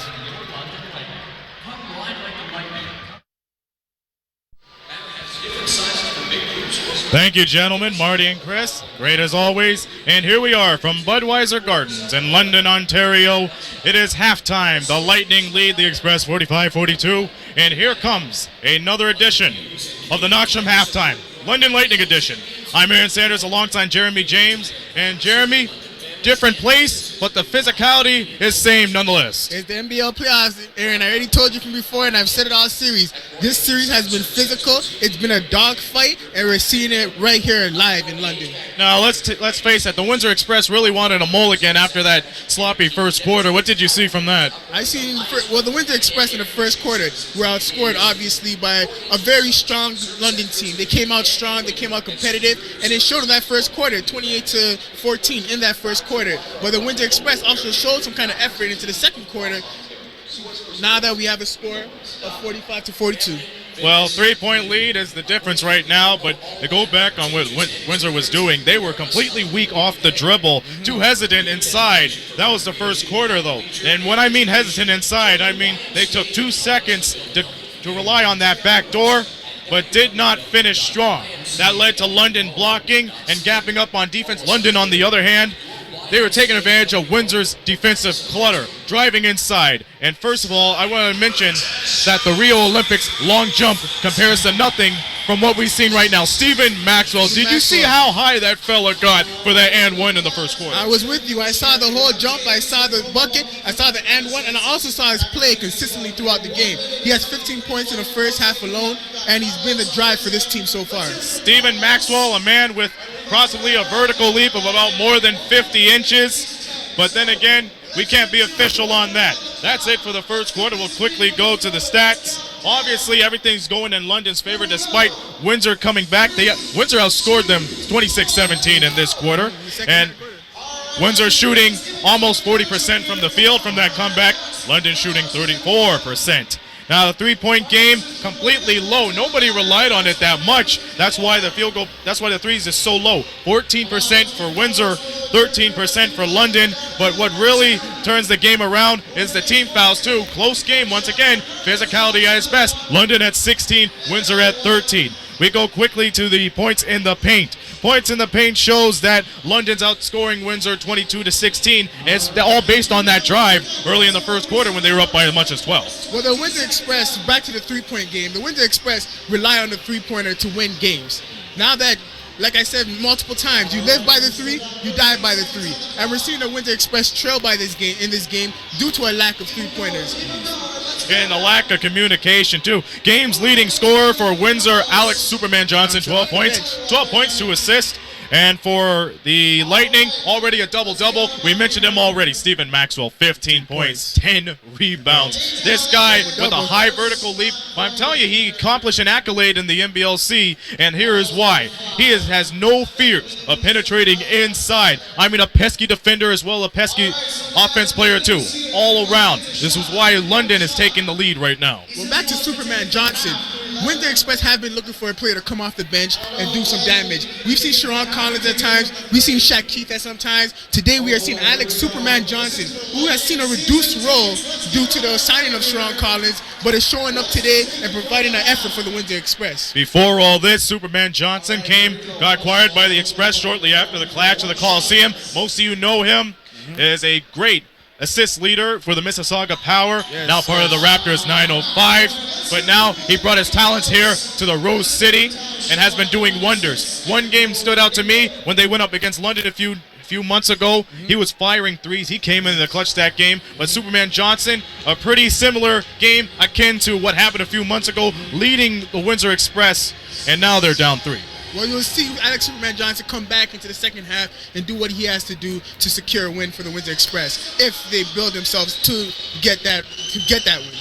Well, London has been all around too, no doubts about it. Ryan Anderson stepping up, of course, Stephen Maxwell, Marcus Capers, all those guys really making sure the transition game is really strong for London to make sure they lead, and that's what they're doing at halftime, 45-42. We're going to pause momentarily, but when we come back, we'll have second half tips for both teams. So we'll return following this commercial timeout. You are watching the Knoxstrom Halftime right here at Bud Gardens.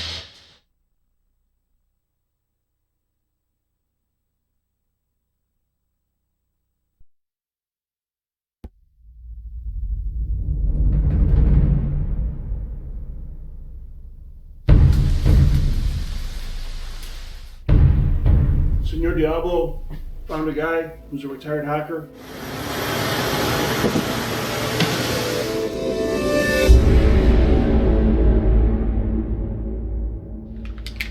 Do you love me? Of course I love you. Hey, guess what? I got a job interview tomorrow. Hunter, you're not listening. How do you know that my love for you is real? Is any of this real? You have delusional psychosis. Look, you're now working for a powerful drug cartel.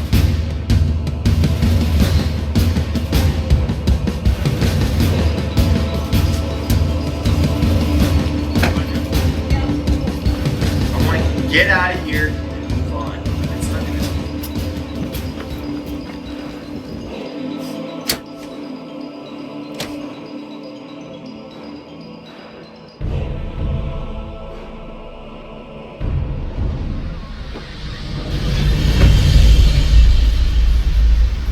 Sometimes love can blind people from reality.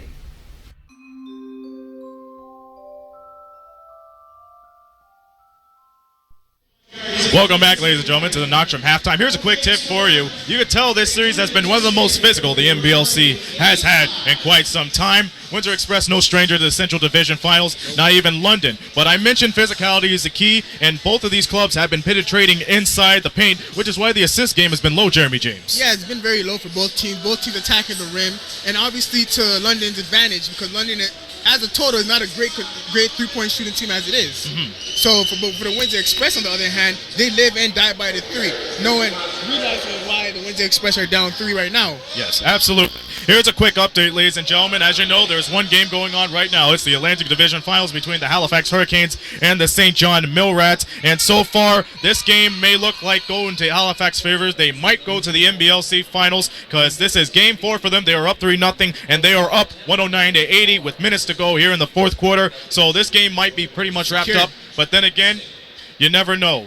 All right, here's some tips for the second half. For Windsor, they really have to step it up. With that route right there they have produced at the end of the second quarter, it has overtones of what we've seen in the last game after being down by 19. They came back strong in the final 5 minutes of the game, but were short. They lost by 3. So if you want to keep that game up, you want to put it in your favor, you got to penetrate harder than you usually do, and start using screens. Because using screens is how you penetrate hard. It's a great equation, and it can work out too. Well, the Windsor Express, if they another tip for them in the second half will be to space the floor and create opportunities to shoot the three. They need to pass the ball, space the floor, and find each other in opportunities so they can hit the three-point line, the three-point ball. Like I said before, 8 assists, 2 for 13 from the three-point line. If they want to get it back in this game, they'll have to pass the ball to each other. Let's go switch it over to the Forest City Warriors, known as the London Lightnings. Yes. Now, London, they have to be very careful on contact. Incidentally, that goes to both teams, too, because the refs will not give anybody no room. They will look for the contact, but you have to be careful for both teams because there's no chance you don't want to get a flop. If you're close, you could create contact and draw the fouls. I mean, that's fine. Just make sure you're careful on that and continue with the persistency. The way you've been driving, the way you've been handling the ball. It's a great turnover-rebound ratio going in favor of London, a positive factor for them. Well, as you see throughout the game, the London Lightning have been attacking the rim. They've been going straight to the rim to get buckets. Although they have been attacking, they haven't been finishing. If you didn't know this, the Windsor Express actually have a higher field goal percentage than London at the moment. So if London wants to secure this win, they have to keep doing what they're doing by attacking the rim. But they have to finish at the rim as well. Absolutely. Well, folks, it's been awesome here. Glad to be here at Bud Gardens. And you know what? For the rest of you, you're going to see a great tale unfold here. It's Game 5. Anybody could win. Home court advantage is at equal billing. Somebody could take it home. Yes. Series tied 2-2. Regardless, we'll be back with you next Friday, Game 6 at the WFCU Center. Jeremy and I will be there along with Brett Hedges and Mitch Colby K. But for us, we are done here for the Knoxstrom halftime, and we hope you enjoy it. Enjoy the second half as Marty Thompson and Chris Croucher will call the games for you. And until then, we'll be back following this commercial timeout. For Jeremy James, this be Aaron Sanders saying so long from the Forest City, but we'll return for second half action following this commercial timeout.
Hello and welcome back to Budweiser Gardens. London 45, Windsor 42 in Game 5 of this Central Division Final.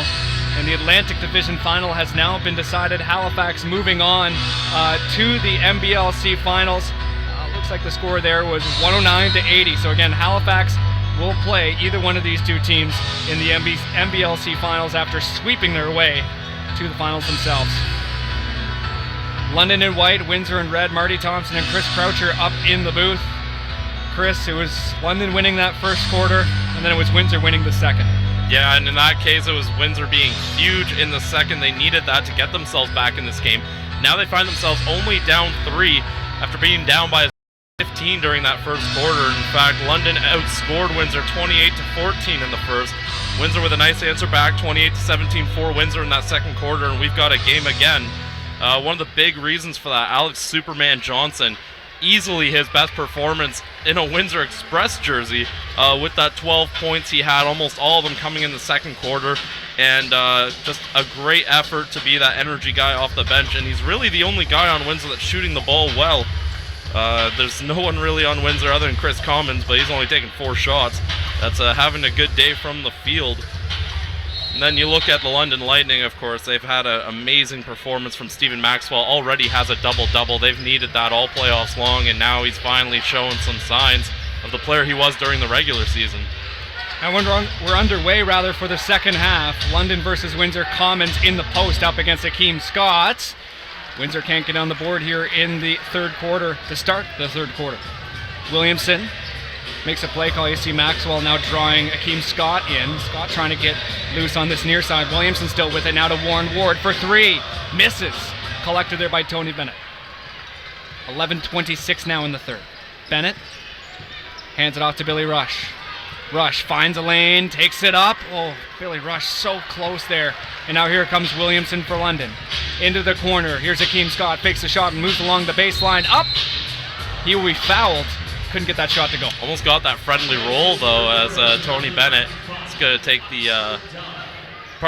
Tony Bennett draws a charge as Akeem Scott is going to take another foul there. That's going to give him 3 in the game. Akeem Scott's been one of the bigger scorers for the London Lightning, but he's only had 6 points in this game, 2 of 7 shooting, not his strongest performance. Bennett moves it across now for long to Billy Rush. Bennett gets it back. A minute into this third quarter and second half. Again, the series tied 2-2 in Game 5, going to Windsor on Friday for Game 6. Commons swatted there, and that's Stephen Maxwell getting the cut in, and looks like that's going to be a foul against him. We haven't mentioned the fan bus that came down came up from Windsor today. So shout out to those fans here. Obviously the Windsor fans can't hear us. Yeah, of course, and the Windsor fans watching at home. Looks like there's quite a number of Windsor Express fans, quite a number of replica jerseys as well. So that's always good to see. Chris Commons at the line here for the Windsor Express. Misses that first one. Commons with 6 rebounds and 4 points through the first half. Uncharacteristically, Commons hasn't made a free throw yet tonight. 0 for 3. And interesting as well, moving forward, Commons has yet to record a foul in this game. Long pass off to Williamson on the run. Steps, runs into Tony Bennett, drains it as well. Did a great job of avoiding contact there. Bennett trying to draw out the charge. Williamson sidesteps him and makes a difficult shot. Speaking of difficult shots, Kirk Williams Jr. right there does the same thing. Sidesteps the contact and gets 2 as Akeem Scott. Not going to get the friendly roll that time. He makes sure the fan that he ran into is all okay. Some back and forth stuff here. Yeah, Scott unable to finish that one. Kirk Williams Jr. finishing it on the other side. Looks like there's a discussion between Windsor Express players there in the key as they delay the free throw for a couple of seconds. Again, London with a 2-point lead. Akeem Scott going to the line. As mentioned before, 6 points, 3 rebounds, 3 fouls as well. Gets that first shot to go. And the crowd here at Budweiser Gardens, a very good crowd here for a Saturday night. Gets excited. Scott. Gets it to go. The Jamaican national team player puts 2 up on the board here for London to put his Bolts up by 4. Tony Bennett bumps into Williamson, no foul. Now here's Kirk Williams Jr. Robinson moving it along. Now to Commons. Key's open. Bennett tries to move around the key, around Garrett Williamson as well. Tony Bennett with a fantastic finish. Probably could have been taking a shot from the free throw line there too on that play, as we see Kirk Williams Jr. says bye-bye to that shot. Windsor getting some momentum here, and that's one of the problems that we had in that first quarter. Was it seemed like all the bad luck happened to Windsor. Every time there was a 50-50 ball, anytime there was a turnover, it seemed to end up in a London player's hand. Now Windsor's got the bounces starting to work that way, and this is starting to look a little better for Windsor. But Akeem Wright, of course, because I jinx everything, goes and makes a beautiful two-point shot there. Wright plops it, makes it 51-47. Brandon Robinson moves it across, off to Billy Rush. 10 seconds on the shot clock. Bennett finds a lane. Here's Chris Commons, corner three. The Windsor bench is on their feet. They'll take a quick seat and back down as Commons misses that shot. Here's Warren Ward on this near side for three. He misses it as well. Kirk Williams Jr. avoids the swat there from Ward, and he's going to take it all the way to the hoop. Kirk Williams Jr. His 6th and 7th point on the night. Garrett Williamson collects the pass. Very creative pass before he falls out of bounds. Here's Akeem Scott for three. Another missed shot, this time by London. Robinson moves it across. We've got 9 minutes to play in the third. Robinson off to Billy Rush. 4-3, contested over Garrett Williamson. Hits the rim and it's out of play. As I mentioned before, 51-49. London still with the lead. Ward. Now to Scott. Shifts it over to Akeem Wright, who just keeps the dribble. Ward setting the pick. Wright going to shoot anyways. Misses. And again, another stop. Bill Jones yelling at Tony Bennett, slow the pace down. He knows that the London Lightning like to play fast, so he's going to try and draw out as much time off the clock as he can. Are they calling a kickball on Bennett? He's going to have to listen in. Oh, looks like it's... No, they're going to call a foul on London there. I thought for a second they were saying Bennett had a kickball. Ed Horton comes into the game. Garrett Williamson will come out. 8:31 now left in this third quarter. Inbound coming from Windsor. 14 seconds on the shot clock. Billy Rush gets set. Yet to record a point or a rebound in this game as well, or assist on that matter. Another foul. Right back the other way now. Yeah, that's going to be a foul against Kirk Williams, or Brandon Robinson. My apologies. That's his fourth. That's a problem. Robinson with only 9 points. Got 8 rebounds, but only 9 points for Robinson so far. That's huge. As you see him moving along, just trying to catch Akeem Scott napping. Scott still has it. Bennett matching up against him. Fired down low, and that's going to fall out of play. London ball. Or Windsor ball. My apologies. Alex Johnson back into the game, and it looks like Brandon Robinson is making way. So as you mentioned, Robinson with 4 fouls. That's huge for Bill Jones and the Windsor Express. Well, even if he's not having a great game, just having the threat of him out there really allows Windsor to open up a lot of things on offense. So not being able to have him in the game, difficult for the Express. Swatted there by Warren Ward, collected by Akeem Wright on London. London collect the ball. Both teams going tit for tat in this third quarter. Akeem Wright finds a lane, takes it up, no good. Maxwell, can he get the putback? Misses it. Maxwell had a very similar putback on the other end of the hoop in the second quarter, other end of the floor, I should say. Bennett with possession on the far side, bounce down low here. Here's Williams in the post up against Maxwell, misses, tipped out. Very nice play there from Billy Jones to tip that ball out top to Alex Johnson. Refs blow things down. Looks like there's a foul. Looks like it's going to go against Windsor, judging by some of the body language there from Kirk Williams Jr. They're just going to reset the shot clock. No word on fouls. Williams now to Chris Commons. Billy Rush moving along down low. Swatted. Warren Ward collects. Turnover. Can he get the putback? Yes, he will. Warren Ward. And again, an excellent job avoiding contact. You cannot be taking too many fouls here. And Warren Ward avoids Alex Johnson's attempt at drawing a charge and is able to finish. And that's the most important part, is being able to avoid that contact, but still having the touch to finish at the rim. Johnson moves it along, loses the ball on his way to the hoop. And that's going to be a foul. Bill Jones pumped up, as you can see him there. Chris Commons coming in to have a quick chat with him, but Jones very animated. Of course, Kyle Julius didn't have much to say in the first quarter, started to get back into it there in the second. Another very animated coach. Well, again, both coaches, we don't need to be down court level to know exactly what they're thinking. They are very outspoken and demonstrative with their movements. 53-50. Johnson to make it a 2-point game. He gets it to drop. 4 fouls for London, 2 for the Express. Stephen Maxwell, oh my goodness, fantastic play on the near side rim. Stephen Maxwell looks like he ate a bag of Skittles before this game. He's just got energy all over the court. He's having a great game. Bennett. Williams calling for it. He's in the post up against Maxwell, and the pass goes out. Collected here by London. Switch. Ward fakes this pass into the corner here to Ed Horton. He still has it. Ward. To Scott. Maybe trying to free some space. No, Scott gets that one to drop. And one. Oh my goodness, Hakeem Scott. The excellent play from the London point guard. Just charging recklessly to the rim, and it works. As this game, again, momentum swinging in London's favor. And Hakeem Scott, he hasn't had that big a night. He's only shot now 3 of 9 from the field, but he's got himself 12 points with a shot at 1 more here. Hakeem Scott gets that and 1 to drop. And there's going to be I was going to say timeout, but lane violation? Who knows? There's going to be an official's timeout.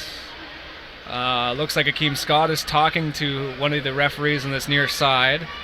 Maybe they're talking about lane violations. Bill Jones walking onto the court and right like onto the court. Bill Jones all the way on the sideline closest to the camera. Kyle Julius talking to the other ref inside the key, but I mean. So it looks like the issue is the shot clock on this. Oh, we've right lost the shot clock. Okay. On the right side is out. So that's the officials' timeout. Keep in mind, in Game 2 here at Budweiser Gardens, the main scoreboard went out for quite some time in the fourth quarter. That was led to some lengthy delays, around 30 minutes. At least it's only 1 clock down this time, not all 3, so we're making progress.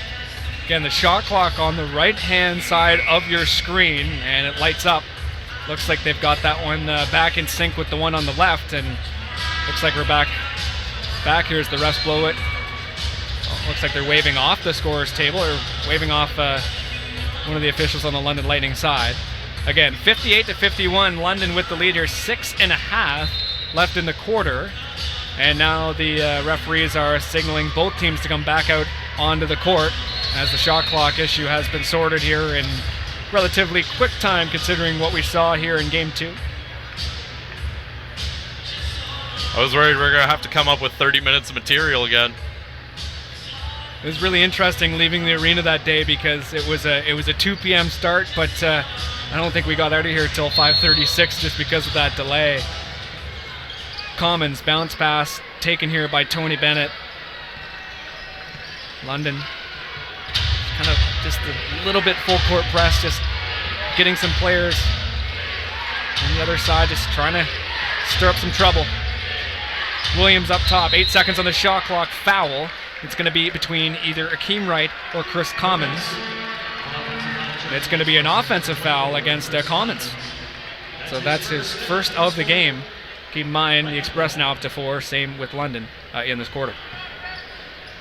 Scott crosses half along this near side. Waits with Johnson in his face. Isolated up there for just a brief moment. Warren Ward tries to do the sidestep shot. He's been known for that this season.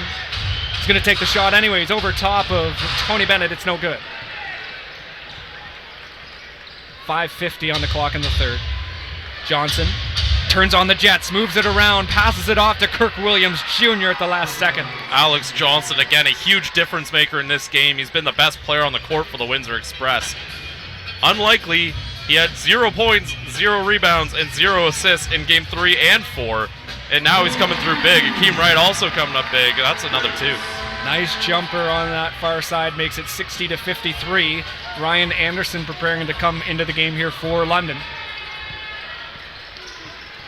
Johnson still with ball. Commons tries to hand it off to Bennett, but some very stern defense from Scott. Mouse in the house, give it to Commons. 6 seconds on the shot clock. Williams for 3 at the very top. He drops it. Kirk Williams Jr., the hot hand. Kirk Williams Jr. had 24 in Game 4. He was one of the few Windsor Express players to really get going in that game. And it's been a bit of a quieter game for him here, but he's performing well. That'll put him in the double digits. Akeem Wright with an answer back 3 for London. Make it 63-56. Well, speaking of in the double digits, that one will put Akeem right there. He's only shot 4 of 11. Not his best shooting night, but his points have been very timely. Quick snap pass there from Alex Johnson. The refs are going to blow things down. Something happened on the floor along this near side. We're going to take a quick break. As always, if you're looking to sponsor Knox from TV through this series and into the next, feel free to get in touch as we're heading into next year's season. We'll be right back here at Budweiser Gardens.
And we're back here at Budweiser Gardens. A nice promposal on the screen here at the arena. Got the crowd on their feet. Quick couple changes here for London. Looks like Ed Horton has come into the game. Warren Ward making way. Ryan Anderson in there as well. 4.5 left in the third. Game 5. Shaq Keith into the game as well on the inbound. Getting on his tippy toes, just looking over the crowd underneath the hoop. Takes it off to Alex Johnson. Backs in. Bennett. Swings. Now backs into Akeem Scott. Oh, gets a shot off at the top of the key. Tony Bennett.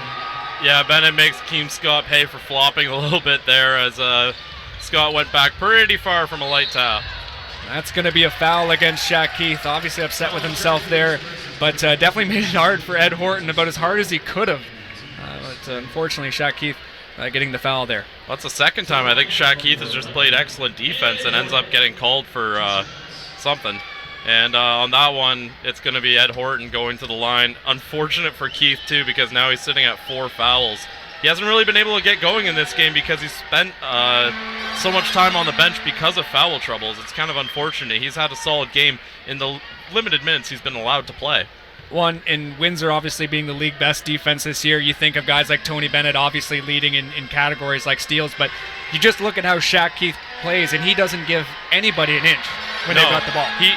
He's a nice mix of being athletic enough that he can keep up with guys who you would think are quicker players, but he's also competitive and he's strong, so you can't really get any sort of ground on him.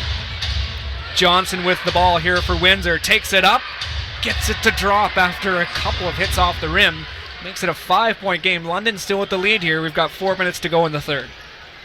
Scott, up top. Takes a couple dribbles, finds Stephen Maxwell, who gets shacked on that slam. Here comes Johnson. Up, over. Can't get the down part. Ball falls down here on the ground. That's going to be a jump ball likely. And the arrow's pointing London's way right now. So it's going to be lightning bolt. Good tie-up. Yeah, you just saw Ed Horton grabbing it and rolling over and just getting enough there for the jump ball. Again, it's a 5-point game here. In case you missed it, no doubt you did. The Halifax Hurricanes sweep St. John 4-0 tonight, winning that Game 4 matchup in St. John to book their spot in the NBLC Finals. Of course, they will play either one of these teams in that series. Maxwell off to Akeem Scott on the near side for 3. Misses. Taken by Keith. Oh, he drops it. London ball. Yeah, I think Akeem Scott might be getting some tired legs. He's been running all over the place, not to mention taking a bunch of shots, and he's had a couple now that have come up short in a row, so maybe some tired legs on Akeem Scott. You see Scott having a quick chat with the ref, maybe buying himself some time. Catch his breath. Marcus Capers preparing to come in for London. Somehow the ball ends up in Maxwell's hands. He gets the shot off. He's going to go to the line. And we mentioned Stephen Maxwell in the warm-up to this game, Chris, and looking towards him for a big performance, and tonight he's certainly done that. He's Stephen Maxwell, a guy we haven't really seen him be his dominant self. Usually he's unstoppable in the post, but teams have been really game planning against him. This is the first game we've really seen him break out and have the kind of performance we're used to of him, and we see the Windsor Express in some foul trouble with a couple of their key players, and a lot of that comes from the way Stephen Maxwell can bang and crash in the post and just sort of cause general mayhem, and we're seeing that tonight. Stephen Maxwell at the line here. Can't get that first one to go, so he will remain on 17 points in the night. Johnson lugging the ball quite a bit here for the Express. Hands it off to Shaq Keith. 3 minutes to go in the third. Bennett moves it along. Stephen Maxwell matching up against him. Bennett with the fade. Gets it to go. Tony Bennett. He's having a good shooting night, too. That's going to make him 5 of 6 on the night to give him 10 points. And he's a guy he hasn't been taking a ton of shots, but he's making sure they're timely and making them count. Akeem Wright takes a step in, moves around over top of Maurice Bolden. It looks like that's going to be a foul against Bolden, his second on the night. Yeah, the refs pulled their whistles out of their pockets here in the late going of the third quarter. Another trip to the foul line for the London Lightning. Now up to 43 fouls in this game so far. As we mentioned before, just 59 in Game 4. Just 59 fouls. Yeah. I think we might have a lower total in this one, though. We're only at 42 fouls in the game so far. And even, actually, 21 apiece. That's why I was able to do the math so quickly. Good job.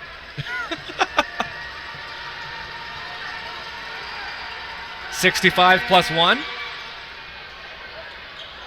is 66. I really shouldn't have said that. If it didn't go down, I would have been the fool. Yeah, I think you miscalculated on that. Well done. Kirk Williams Jr. with the shot. No basket. There's going to be a foul. You see the Windsor bench not happy with that. They couldn't see the referees waving that one off on the far side. And that's going to be a foul against Ryan Anderson, obviously before the shot was taken. It's now 7 fouls for the Express and 6 for London. Inbound coming from Shaq Keith. 17 seconds on the shot clock for Windsor. Johnson has it. Makes the play call. Tries to find some space over top of Akeem Scott. Oh, Alex man. Superman Johnson now up to 18 points on the night. What a performance from Superman Jackson. The Windsor Express would be in a lot more trouble if it weren't for those 16 off the bench from the former number 1 overall pick. Ed Horton in motion, 4-3, misses it. It's a 2-point game. Windsor with a chance to even it up here for the first time in Game 5. Just to tell you how big Alex Johnson has been in this game as we see him here. Looks like he's going to draw the foul there. But what Alex Johnson's done is incredible, considering the Windsor Express only have 28 bench scoring points all game long, and 16 of those have come from Alex Johnson.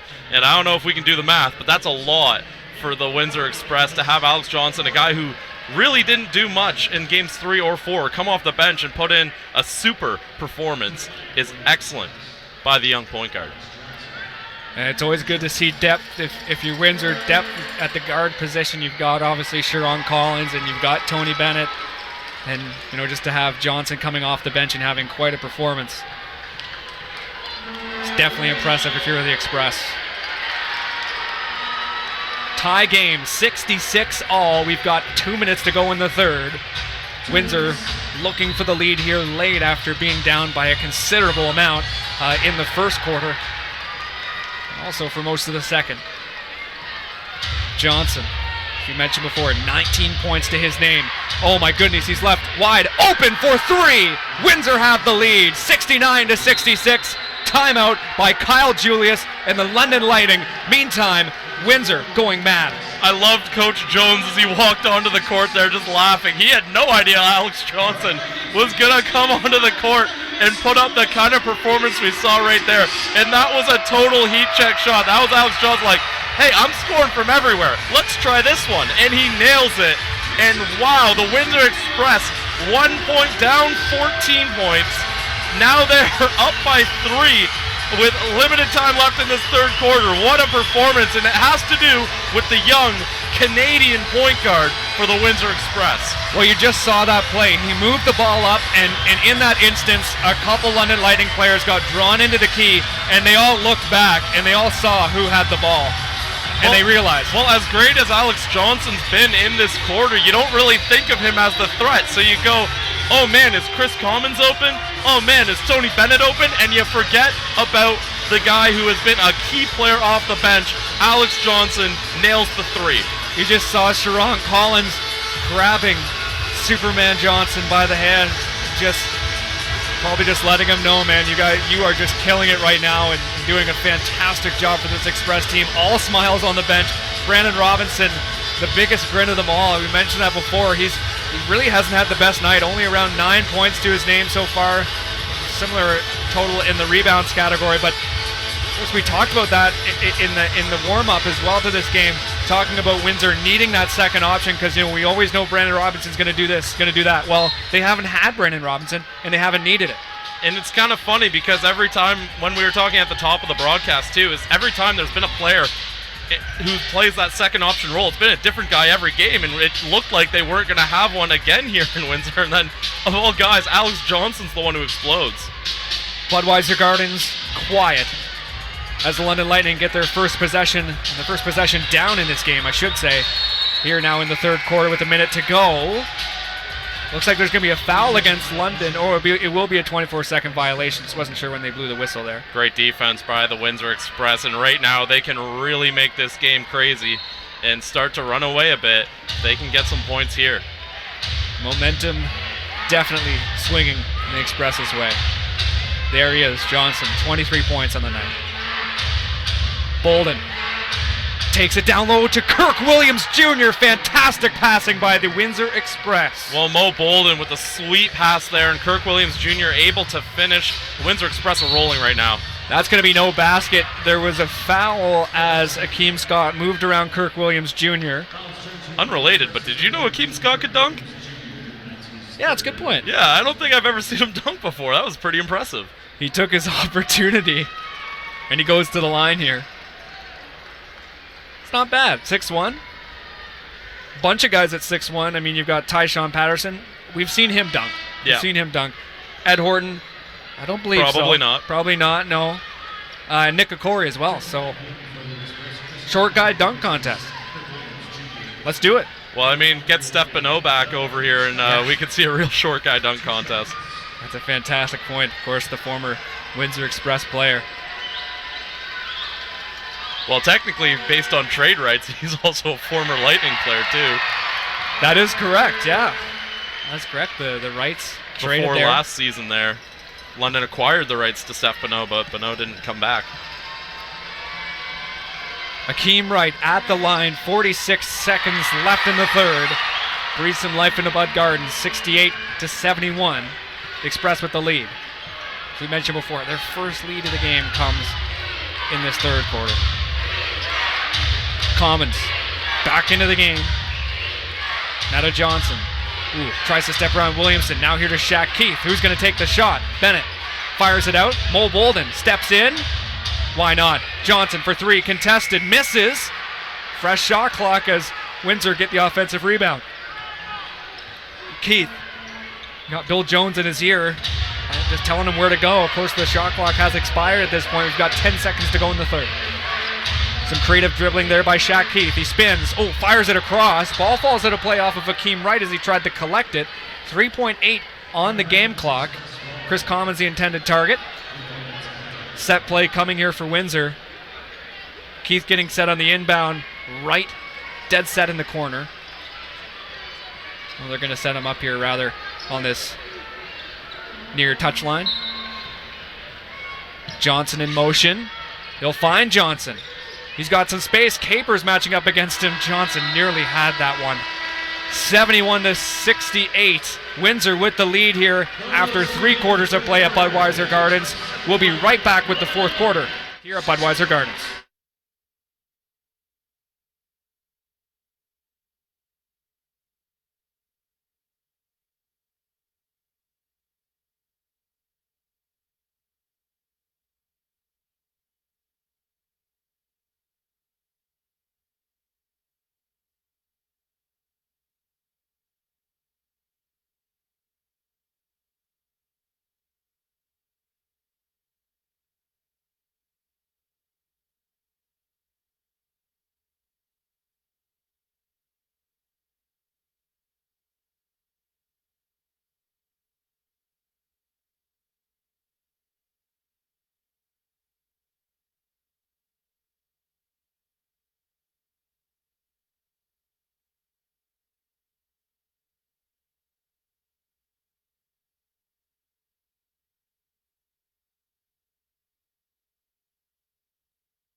Three quarters of exciting basketball at Budweiser Gardens, and one more to go. The Express this time with the lead over the London Lightning in Game 5 of the Central Division Final. Marty Thompson and Chris Croucher up in the booth. London and Windsor on the floor. The Express with the ball. They're wearing red. Chris Commons at the top of the key to Bolden in the post. Moving around Marcus Capers. Up and down Maurice Bolden. Yeah, and Maxwell really laid a hook into him there as Bolden was trying to get the arm around. Surprised there wasn't a foul on that one, but Mo Bolden's still able to convert. Interesting to see Marcus Capers out there as well for London. Here's Akeem Scott for 3. Rims out. Taken here by Johnson. But to have Marcus Capers out there, obviously to match up against Mo Bolden, because he can be a handful. Johnson, as we mentioned in the third quarter, exploding. The reason why Windsor is back into this game. Still has the ball. Mismatch here. Dribbling, moving around Capers. Oh, tries to find Shaq Keith. He had an open lane. Now here comes Akeem Scott. Takes it up. Good for 2. Good job by Akeem Scott just driving the bucket. Tony Bennett on the far side will find Johnson. 10:55 left in this game. 70-73. The Express with the lead. Johnson to Bolden. Swings around. Tries to go to the hoop. He is fouled by a London Lightning player. See Williamson. Oh, it's going to be a foul against Windsor. Likely going to go against. It'll go against Shaq Keith. Looks like it was a foul there while he was blocking. Keep in mind that's Shaq Keith's 5th foul. Scott. Williamson setting the pick. Scott with lots of space in this near side. Williamson has it up top now as well. Nick Okori. Can't get that one to drop off the jumper from the top of the key. 10-27. 23 points for number 14. He's going to try to move around into the corner. Shaq Keith keeps possession, and that's going to be a foul between Williamson and Commons. Looks like it's going to go against Garrett Williamson, his third on the night. Warren Ward preparing to come into the game, and it looks like Marcus Capers is making way. So the London native making yet another appearance. He started the game. Yeah, I'm surprised. I don't really think Capers had a guy who he really matched up well with there. I'm surprised we saw him at all there.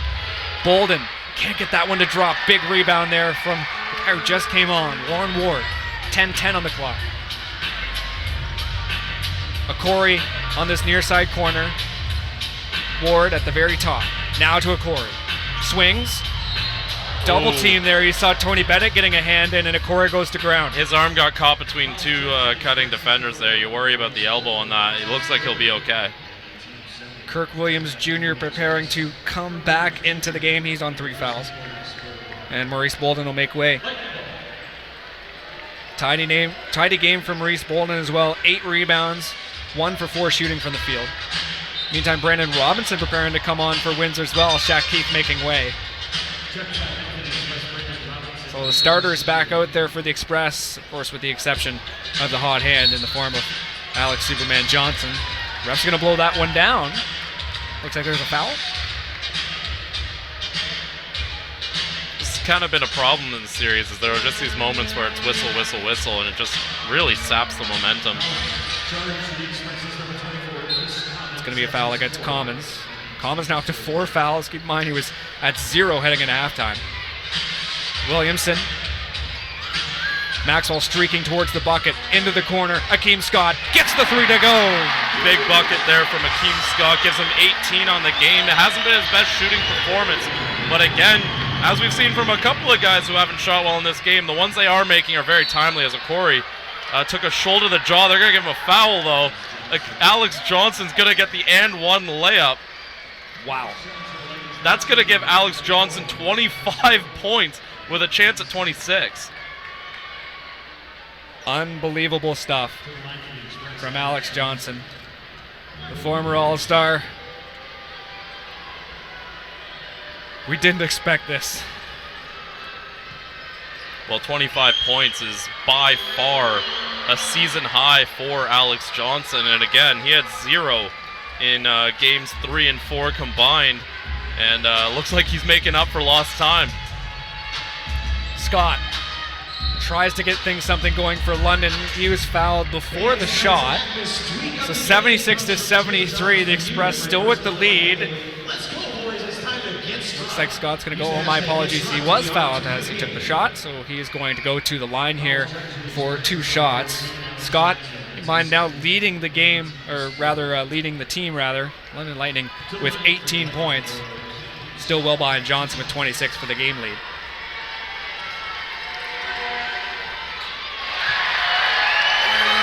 It's really been a duel of the point guards in the second half here, whether it's Alex Johnson or Akeem Scott. Those have been the 2 guys driving the offense for both sides, and they come in very different circumstances, of course. Alex Johnson, a guy who really hasn't seen a ton of time putting up a huge performance, and Akeem Scott, who's seen a ton of time and didn't do a huge amount with it in that first half, really found his game in the second half, and now we've got a nice little point guard duel going on. Bennett works around, goes over to the far side of the court. Now to Johnson. Steps back, looking for a 3.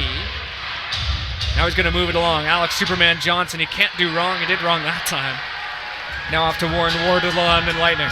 Sitting in 3-point territory. Now into the corner to right. It's a 1-point game. Collected there by Maxwell. That's goaltending. Maxwell with a fantastic roll, but I mean, if you're Kirk Williams Jr., you pretty much have to do that. It was going to go in anyways, and London take the lead and breathe a bit more life here in the Bud Gardens. Johnson said his name quite a bit tonight. He still has possession.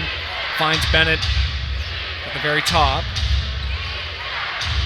Kirk Williams Jr. now fakes the shot. Now it's going to be fouled there by, looks like Stephen Maxwell. He rolled his eyes after the whistle was blown. That's now 77-76. We mentioned fouls being important, but another quick update on that. Express now with 4. London with 3. Johnson off to Bennett. Steps in, distance 2, misses it. Taken here by Akeem Scott.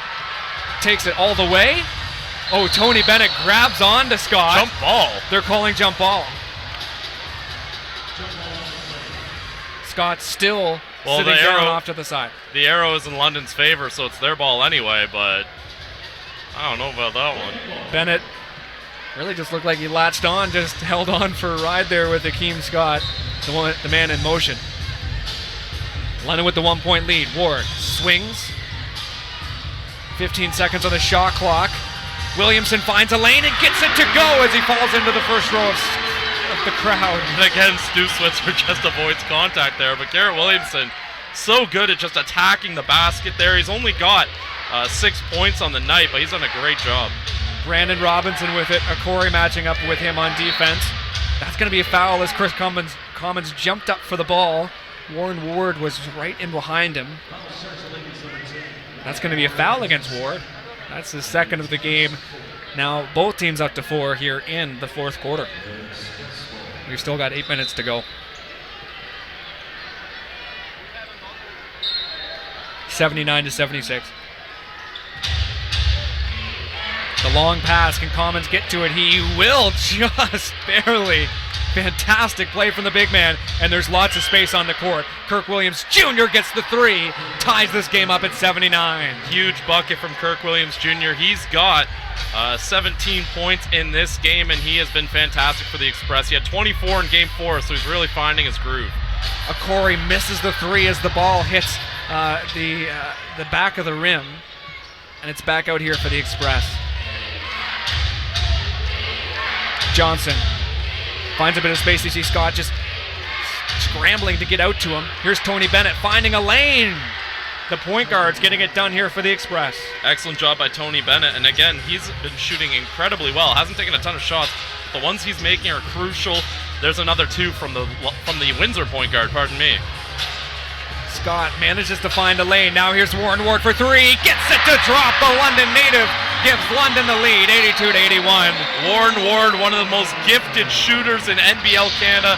You cannot leave him open under any circumstance, and that time he makes them pay and gives London a 1-point lead now with 6:56 left in this fourth quarter. Express ball coming here on the inbound. Whew. It's been exciting. Well, I said it back in Game 1, but I think my heart's going to peter out by the time this series is done. It has had just about everything you'd want. Obviously, the rivalry between these two teams. Some physical stuff on and off the court. It's been fantastic. Kirk Williams Jr. moves it along, finds some space, and gets that one to go off of the backboard. And again, I don't think Windsor came into this game expecting their key offensive players to be Alex Johnson and Kirk Williams.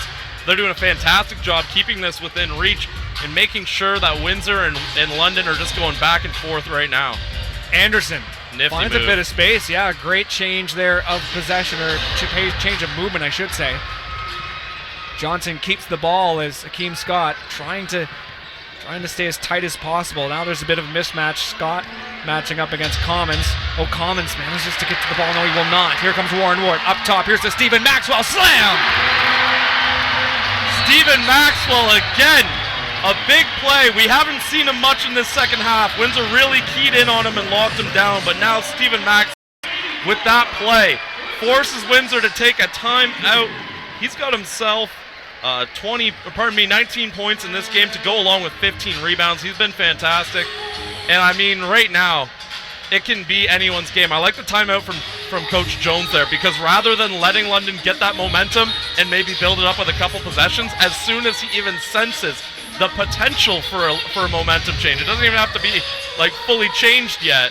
Even the fact that there might be a change in momentum, he immediately calls that timeout, makes sure this game stays quiet. He wants the crowd out of it. He wants the London Lightning to just really feel out of sorts. And what this does is London, they love playing at a breakneck pace, and now they have to slow down and take a break from it. So I like the timeout a lot from Coach Jones. And Jones walking back and talking to his team. Chris, I mean, what needs to be said at this point? I mean, Windsor still had a fantastic second half. Well, Windsor's had a very, very great second half here, but I think right now they've just got to really focus on keeping the pace down. And I think that's something they weren't really doing too much in the last couple of possessions there. They were letting London run around a bit there. So now Windsor gets to slow down the game, not only with this timeout, but by getting everyone in a huddle and saying, hey guys, chill, slow it down, bring the pace down. Because not only will you get London out of their game, because London loves to play fast, but you also get the crowd out of it. There's really no downside to Windsor for slowing it down. So Windsor, just a really good time. I like that timeout a lot, clearly. And I just think it's a very good strategic move for Windsor to kind of slow it down, get the crowd out of it. Don't let London have a shot. 3 players out on the court here for the Express. Oh, my apologies, all 5 out. London players just making to the court now. Kyle Julius letting the last couple of players, a couple words there. We're back underway. Exactly halfway through this fourth quarter. 84-83, London with the slender lead. Windsor with the ball. Johnson. Brennan Robinson in motion. Mentioned a quiet night for him. Not a whole lot of floor time for 3. Brennan Robinson misses that one. It was heavily contested, to be fair. 4 fouls each. Williamson moves it across half, hands it off to Akeem Scott. Anderson moves into the corner on the far side. Anderson stationary. Ward with it. They keep looking to that corner. Here's Warren Ward. Distance shot, and it's good. 2 points. Huge shot from Warren Ward, though, and again, the crowd right back into this game. Johnson. Got some motion there down low. Kirk Williams Jr. will take it down low. Had that one last couple possessions, but this time unable to convert. Some pressure defense here from the Windsor Express. Scott is going to take it all the way to the hoop over top of Chris Commons. No foul. Scott can't keep it in either. Yeah, that will be Windsor ball as he stepped out of bounds as he made the pass. Coach Julius outraged there wasn't a foul on that play. You just saw Scott squirming in the air as he attempted to take the shot and then also to pass afterwards. 86-83. 4:50 left in Game 5. Series tied at 2 apiece. The series will go to Windsor for Game 6. If necessary, we'll come back for Game 7 in London. Alex Johnson makes it 86-85. What a performance from this young man here. The NC State grad, again, just cutting to the basket. It's been a great performance from him. Ward. He's going to do it himself. Moves around Commons, takes it up. Oh my goodness, Warren Ward. And Warren Ward's starting to find his game too. We really haven't seen much of him all playoffs long. And again, this is his best performance. A lot of points coming from unlikely places tonight. Kirk Williams Jr. with the open 3. Kyle Julius on the London bench not happy with the space that he was allowed, but he missed the shot. 4 minutes to go. 88-85. London still with the lead. That was a foul there on Tony Bennett there. That's going to be 4 on Bennett, and they also have Robinson, Shaq Keith, and Chris Commons all sitting at 4 fouls for London. Ryan Anderson, the only guy in any foul trouble, with 4. Ward for 3 on the near side. Dagger. Warren Ward is having a night right now, and when he's feeling it, there's no player more dangerous. He's not defending anyone right now, though. There we go. London once again getting a 3-point shooter hot. It was Ryan Anderson last night, and it's Warren Ward tonight. Just kind of threw a shoulder into Brandon Robinson to stop the cut. Mo Bolden coming back into the game, the former London Lightning player, replacing Chris Commons. Chris Commons hasn't really been able to get much going tonight. 2 of 7 shooting, 4 fouls, but 7 rebounds, though. He is still finding ways to contribute. Johnson tries to step around Ward, and that's going to be a foul. Another foul on Ward. That gives him 4 in the game. As I mentioned, he's the hot hand. It would be unfortunate for London if he had to leave. Express ball coming, 14 seconds on the shot clock, 3:33 left in this game. Robinson looks long, Bolden will collect. Johnson. Keys open. Here we go, Mo Bolden for three on the near side. In front of the Windsor bench, Maurice Bolden. Unbelievable shot from number one. Makes it 91-88. Well, Mo Bolden was a huge factor in the Windsor Express's Game 1 victory. He had 22 points, 8 rebounds in that game. And when Mo Bolden gets hot, he can be a very dangerous player because no one can really block a shot when he releases it from the top of his 6'11 shooting frame. Fantastic point. Garrett Williamson's fouled there. Ran into Maurice Bolden's long arm there as he went up. So he'll go back to the line. Just taking a moment to talk about Warren Ward in this game. The 17 points he has tonight actually are more than he's had in the entire series combined up until this point. So again, Warren Ward finding a bit of his rhythm. And I actually kind of wonder, we've never had any confirmation. He's never been listed on any injury reports. But in Game 1, we saw him roll his ankle. Game 1 of the Orangeville series. We saw him roll his ankle early in that, and he didn't come back. I wonder if maybe he might have had a bit of an injury, and that was affecting his shot, because now the way he's shooting, the confidence he's showing, I think he might, again, this is purely speculation on my part. I have no insider info on this, but I wonder if maybe he was hurt and he's just now getting his shooting stroke back. Brandon Robinson with possession here, now off to Alex Johnson. Well, Warren Ward was the surprise name on the starting five at the start of this game, and it looks like Kyle Julius picked right. Johnson. That's going to be a foul against Ryan Anderson. Shooting foul, they're going to send him to the line. Oh, wow. So that's now 5 fouls for Anderson. Make it 93-88. Alex Johnson getting set to cut into this London lead once again. Surprised we don't see a substitute coming in for Ryan Anderson right now, considering he is at... Oh, here he comes. Looks like it's going to be Ed Horton coming in. Horton playing some limited minutes tonight, off and on. That's a missed shot. Missed free throw. 2:43 left in this game. Alex Johnson, player of the game so far, for sure. Gets that second shot. He's now up to 29 points on the night. Ed Horton comes into the game and Ryan Anderson will make way. This series has really been about individual performers. And when you look at this London Lightning team, they really haven't had a guy who's been scoring 30 points off and on, except for obviously Akeem Scott later on in the year. But this series really has been players like Brandon Robinson getting three. Akeem Scott goes up and he's fouled on the shot. I like that foul there from Mo Bolden. That's going to be his 5th. But, you know, you can't let him have easy 2 points there. There was nothing dirty about it. That's a good foul to take.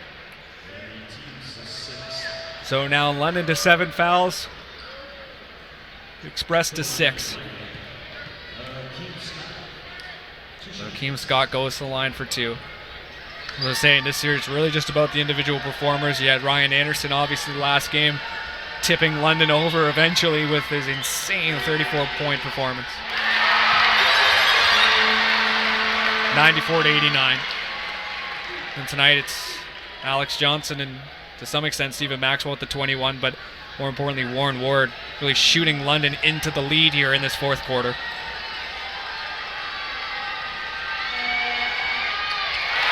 Two for 2. 95-89, 2:30 on the clock. Johnson catches Bennett in motion and now to Robinson. Back to Johnson. Making a bit of space. Kirk Williams Jr. goes into the post up against Ed Horton. Tipped. Bennett's got it. Bennett's got the putback as well. Great follow-up there by Tony Bennett. Great awareness to do that, too. He's had a big night here with 14 points.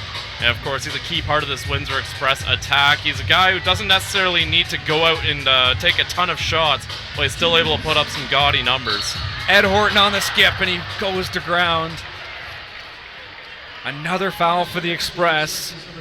And that's going to go against Kirk Williams Jr. That'll be his 4th, so he's got a couple to give here with 2 minutes to go. We mentioned the fouls there being and a very, very important factor, especially later on in this game. Maurice Bolden on 5. Then you got Brandon Robinson, Shaq Keith, and Kirk Williams Jr. on 4, along with Chris Commons on the Windsor side. And then you look towards London, and just a couple guys on 4, Nick Corey, Warren Ward, Stephen Maxwell, the latter of the two on the court. Also Ryan Anderson on the court as well. He's got 5. My apologies, he's off the court now. He's replaced by Warren Ward. 2 minutes, 2 shots here from Ed Horton.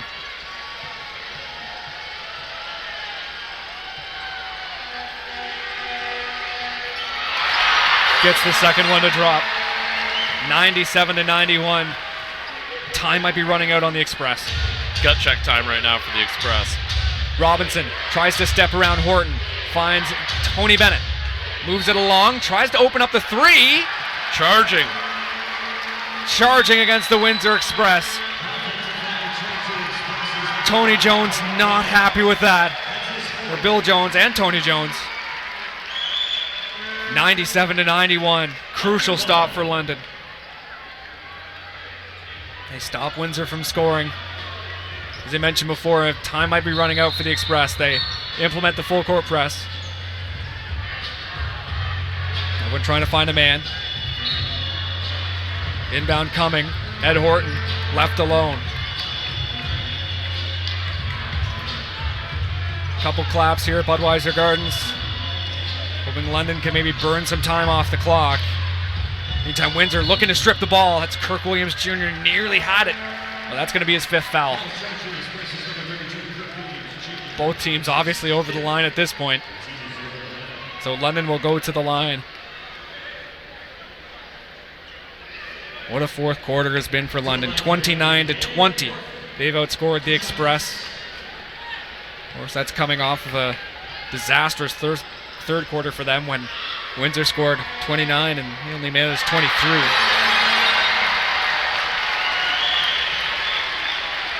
This game's really just been about winning the quarters because you had London winning the first, the Express winning the second, the Express winning the third, and London winning the fourth so far.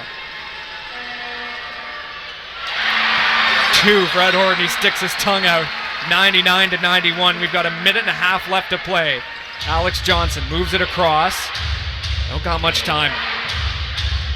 Johnson now moves it along. Brandon Robinson tries to draw the foul on the 3. He's short of the rim. Somehow Kirk Williams Jr. keeps it in. London will slow things down. Scott switches it to Williamson. Warren Ward is open in the corner. Williamson will take it to the hoop. Fouled. 1:09 on the clock. Yeah, Warren Ward won that ball, but I mean, you can kill more clock with a drive to the bucket there. You don't really need a big 3-pointer. So Garrett Williamson just drives it to the bucket, draws another foul in this game, and London very much in the driver's seat. Let's bring this full circle, Chris. Start of the game, we talked about how important this game was for London. Because you're going to Windsor, you don't want to be forced to win in Windsor. I think this was a must-win for the Lightning. Because if Windsor loses here, they get to go back to Windsor. Hopefully, and this is like the best-case scenario. If Windsor loses here, they go back, play at home, win there, and then have momentum going back to London. Whereas for London, if you lose this game, you then have to go and play on the road in Windsor in their arena, trying to get the W to keep your team alive. That's a much tougher situation.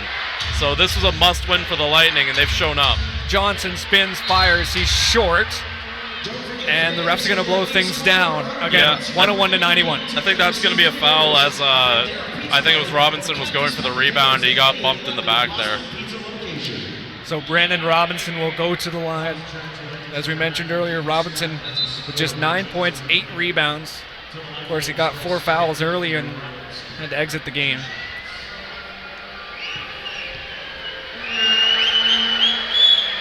If you're Windsor, I mean, the WFCU Center really has been a fortress this year. They've gone 17-7 at home. But to beat London, beat the top team in the Central, it's going to be difficult. 101-93. London with the lead as the crowd gets into it a bit here at Budweiser Gardens. What a game it has been. Game 5 of this Central Division final. The winner will move on to play Halifax. As we mentioned before, the Hurricanes taking down St. John in the Atlantic final. Chris, any other notes from this game you'd like to get to? I think Windsor really let this one get away. They had all the momentum going into the fourth quarter. They had put up 29 points, or 28 points to 17 in the second, 29 to 23 in the third. They really had all the momentum going in their favor. And unfortunately for Windsor, London comes back with a blistering fourth quarter, 33 points to 22. And yeah, the Windsor Express really let this one get away. It's unfortunate too, the Express shot the ball well. They shot nearly 50%, but one of the big difference makers has been free throws. The team fouls are almost identical. They're fouling each other just as much. However, London's have been shooting fouls. So London's gone to the line 39 times and made 33 free throws, which is another big number for London because free throw shooting's kind of been their Achilles. And in this game, they shot 84%. Windsor shot at the same clip, but they only got 25 trips to the line. And I also think that speaks to the type of game that they play. London attacked the basket. We saw Garrett Williamson cutting, Akeem Scott cutting. We saw Maxwell crashing and banging down low. And in fact, that's another reason why London has done huge damage on the offensive boards. It's in London's favor 12-5. So that's 7 extra possessions that London has over Windsor purely off offensive rebounds. So I think Windsor really let the game get away from them in this one because they shot the ball so well. And when you shoot nearly 50% from the field, you kind of expect to win. But unfortunately for Windsor, it doesn't look like it's going to come out in their favor here. A cluster of players at the top of the free throw line, the three-point line rather. Williamson gets set on the inbound, couple switches, and eventually finds Ed Horton, and they will foul as Ed Horton literally falls into the backcourt. 53 seconds left. A W looming here for London Lightning, and maybe a W closer to taking on the Halifax Hurricanes in the NBLC Finals. We mentioned before Halifax winning that game against St. John.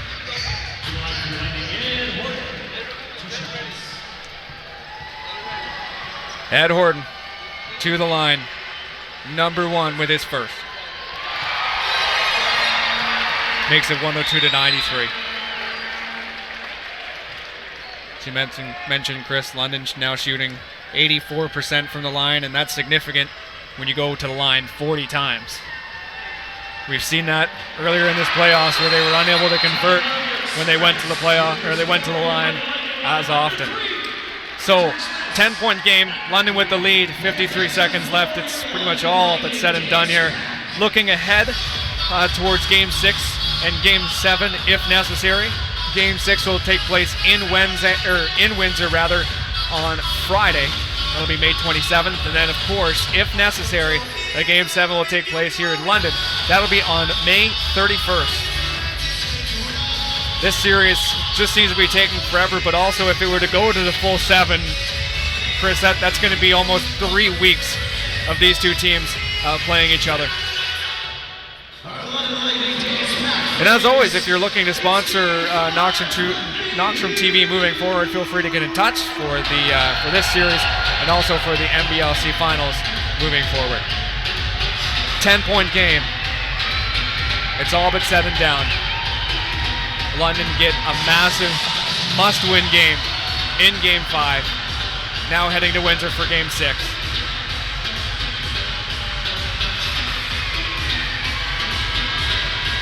Alex Johnson still leading the game with 29 points.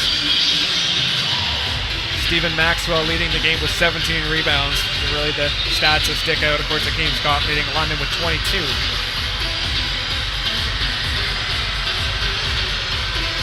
Inbound coming.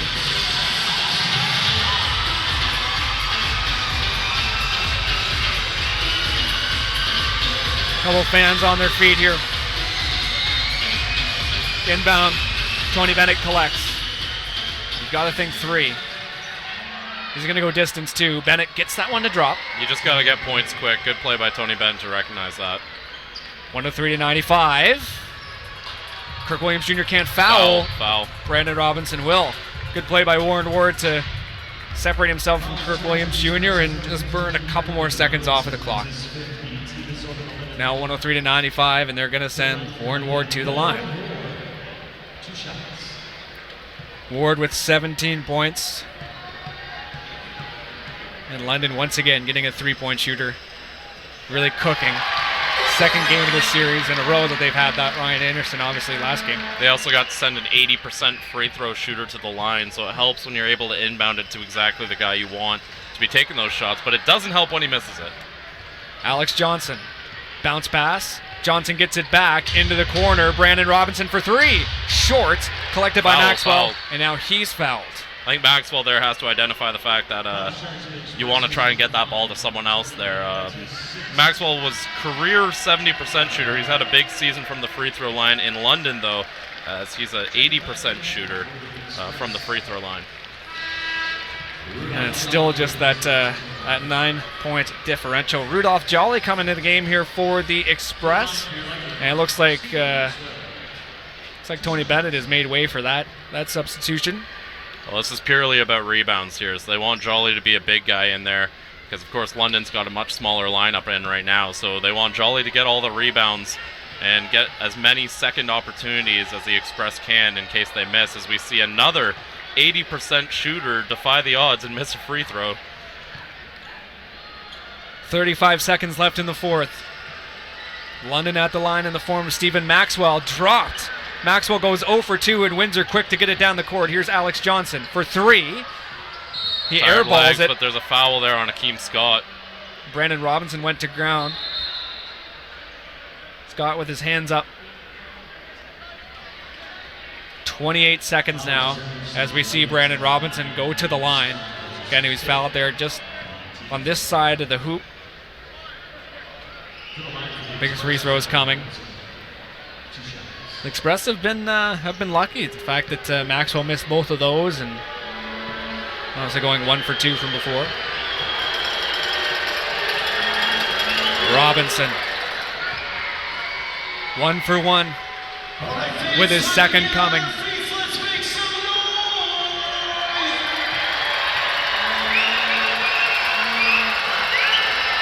Drops. Brandon Robinson clutch from the line when Windsor needs it. Garrett Williamson open along the far baseline, and Windsor's bench quick to point that out. Warren Ward will collect the ball. He is fouled, and now he's going to go to the line as this game really winds down. My apologies as Bill Jones just tries to get the best advantage moving forward. As we mentioned before, Game 6 of this series will take place in Windsor on Friday.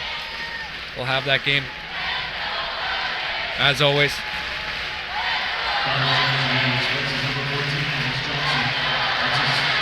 Fouls against Johnson, his fourth. Akeem Scott comes out of the game there.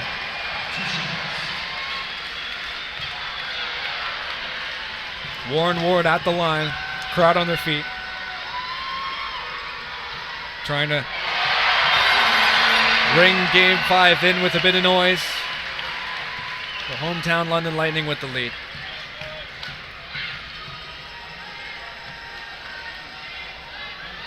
Crucial shots from Warren Ward. You see a little fist pump as he runs back on defense. 25 seconds now. Brandon Robinson moving in. Looking for the three. That'll be Mo Bold, and they'll let him have the three. He misses it. Jolly collects. Swatted on the putback, so Rudolph Jolly's going to go to the line. And Horton mad about that foul because if London lets Jolly have the points, they get an opportunity to run out the clock. Instead, the clock stops at 16. Jolly's going to go to the line for 2. I mentioned there Rudolph Jolly getting significant minutes in Game 1, but really played the rest of the series. That doesn't help. Got to make the free throws, kids. Chris says that from time to time if you haven't heard that. Sorry to speak about you in the third person. Jolly gets the second one, rights the wrong. But it's likely too little too late. So London win Game 5. Game 6 on Friday, that's another foul. Chris, your final thoughts on this game? I know we're going to have a bit of a post game, but any stats that stick out to you for one? I think 21 points from Stephen Maxwell along with 18 rebounds sticks out, as well as 20 points from Warren Ward. We talked about the usual characters for London being the guys who get the points, but Garrett Williamson only 10 tonight. Keem Scott, though, 22, 5 of 17 shooting. He wasn't always cooking. So, I mean, it's been those performances from Warren Ward and Stephen Maxwell that really helped Lightning strike here in London. Ward gets the second one to go. I think the other performance, a guy who was barely on the London roster, Ed Horton, 12 points, and more importantly, 8 of 8 from the free throw line. Excellent game from a guy who we barely even got to see this year. I think he only played maybe 2 home games as they went out east for the majority of his time on the roster. It's a fantastic point. As we mentioned earlier, Ed Horton with the team after being dropped, continued to practice with them, and finally getting his shot here as Tyshawn Patterson now on the injured reserve. So, I mean, if you're Bill Jones, just calling the timeout here, obviously late, but maybe trying to get his team set for some significant time off. Keep in mind, with Game 6 happening on Friday, you've got quite a bit of time between games, 6 days in fact. Yeah, I'm not sure I understand this timeout for any reason, though. I really don't think they're going to pull in 11 points in 15 seconds. I mean, Tracy McGrady did it, but...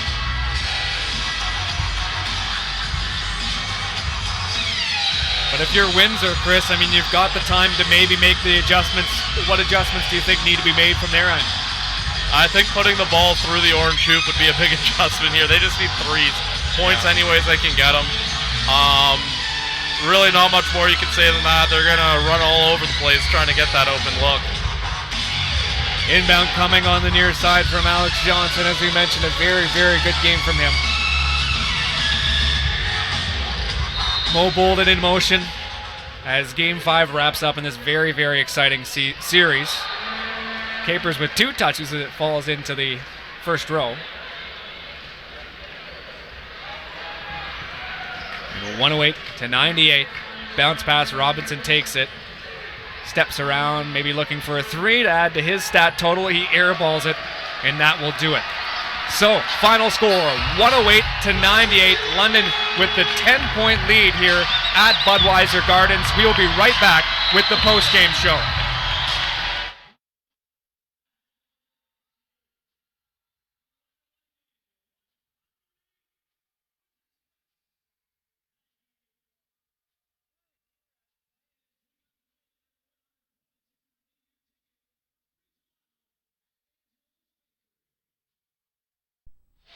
And we're upstairs here at Budweiser Gardens. A fantastic performance from the London Lightning, especially in the later stages of that game.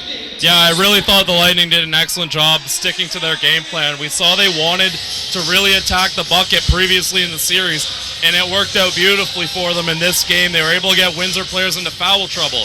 They were able to get a lot of good cuts to the basket, and then when the Windsor Express started tightening that up, that's when Warren Ward came through with his three-point shooting and really spaced the floor and let them get that interior game going yet again. And I thought Stephen Maxwell was a big performer, 21 points, 18 rebounds from a guy who we really haven't seen as much in the series. That was a huge, huge performance from the London big man.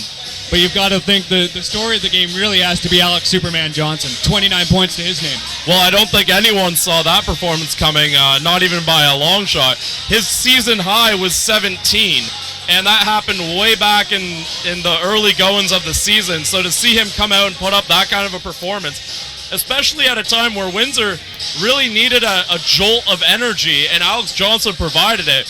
This game ended up a lot wider of a gap than it was throughout the game.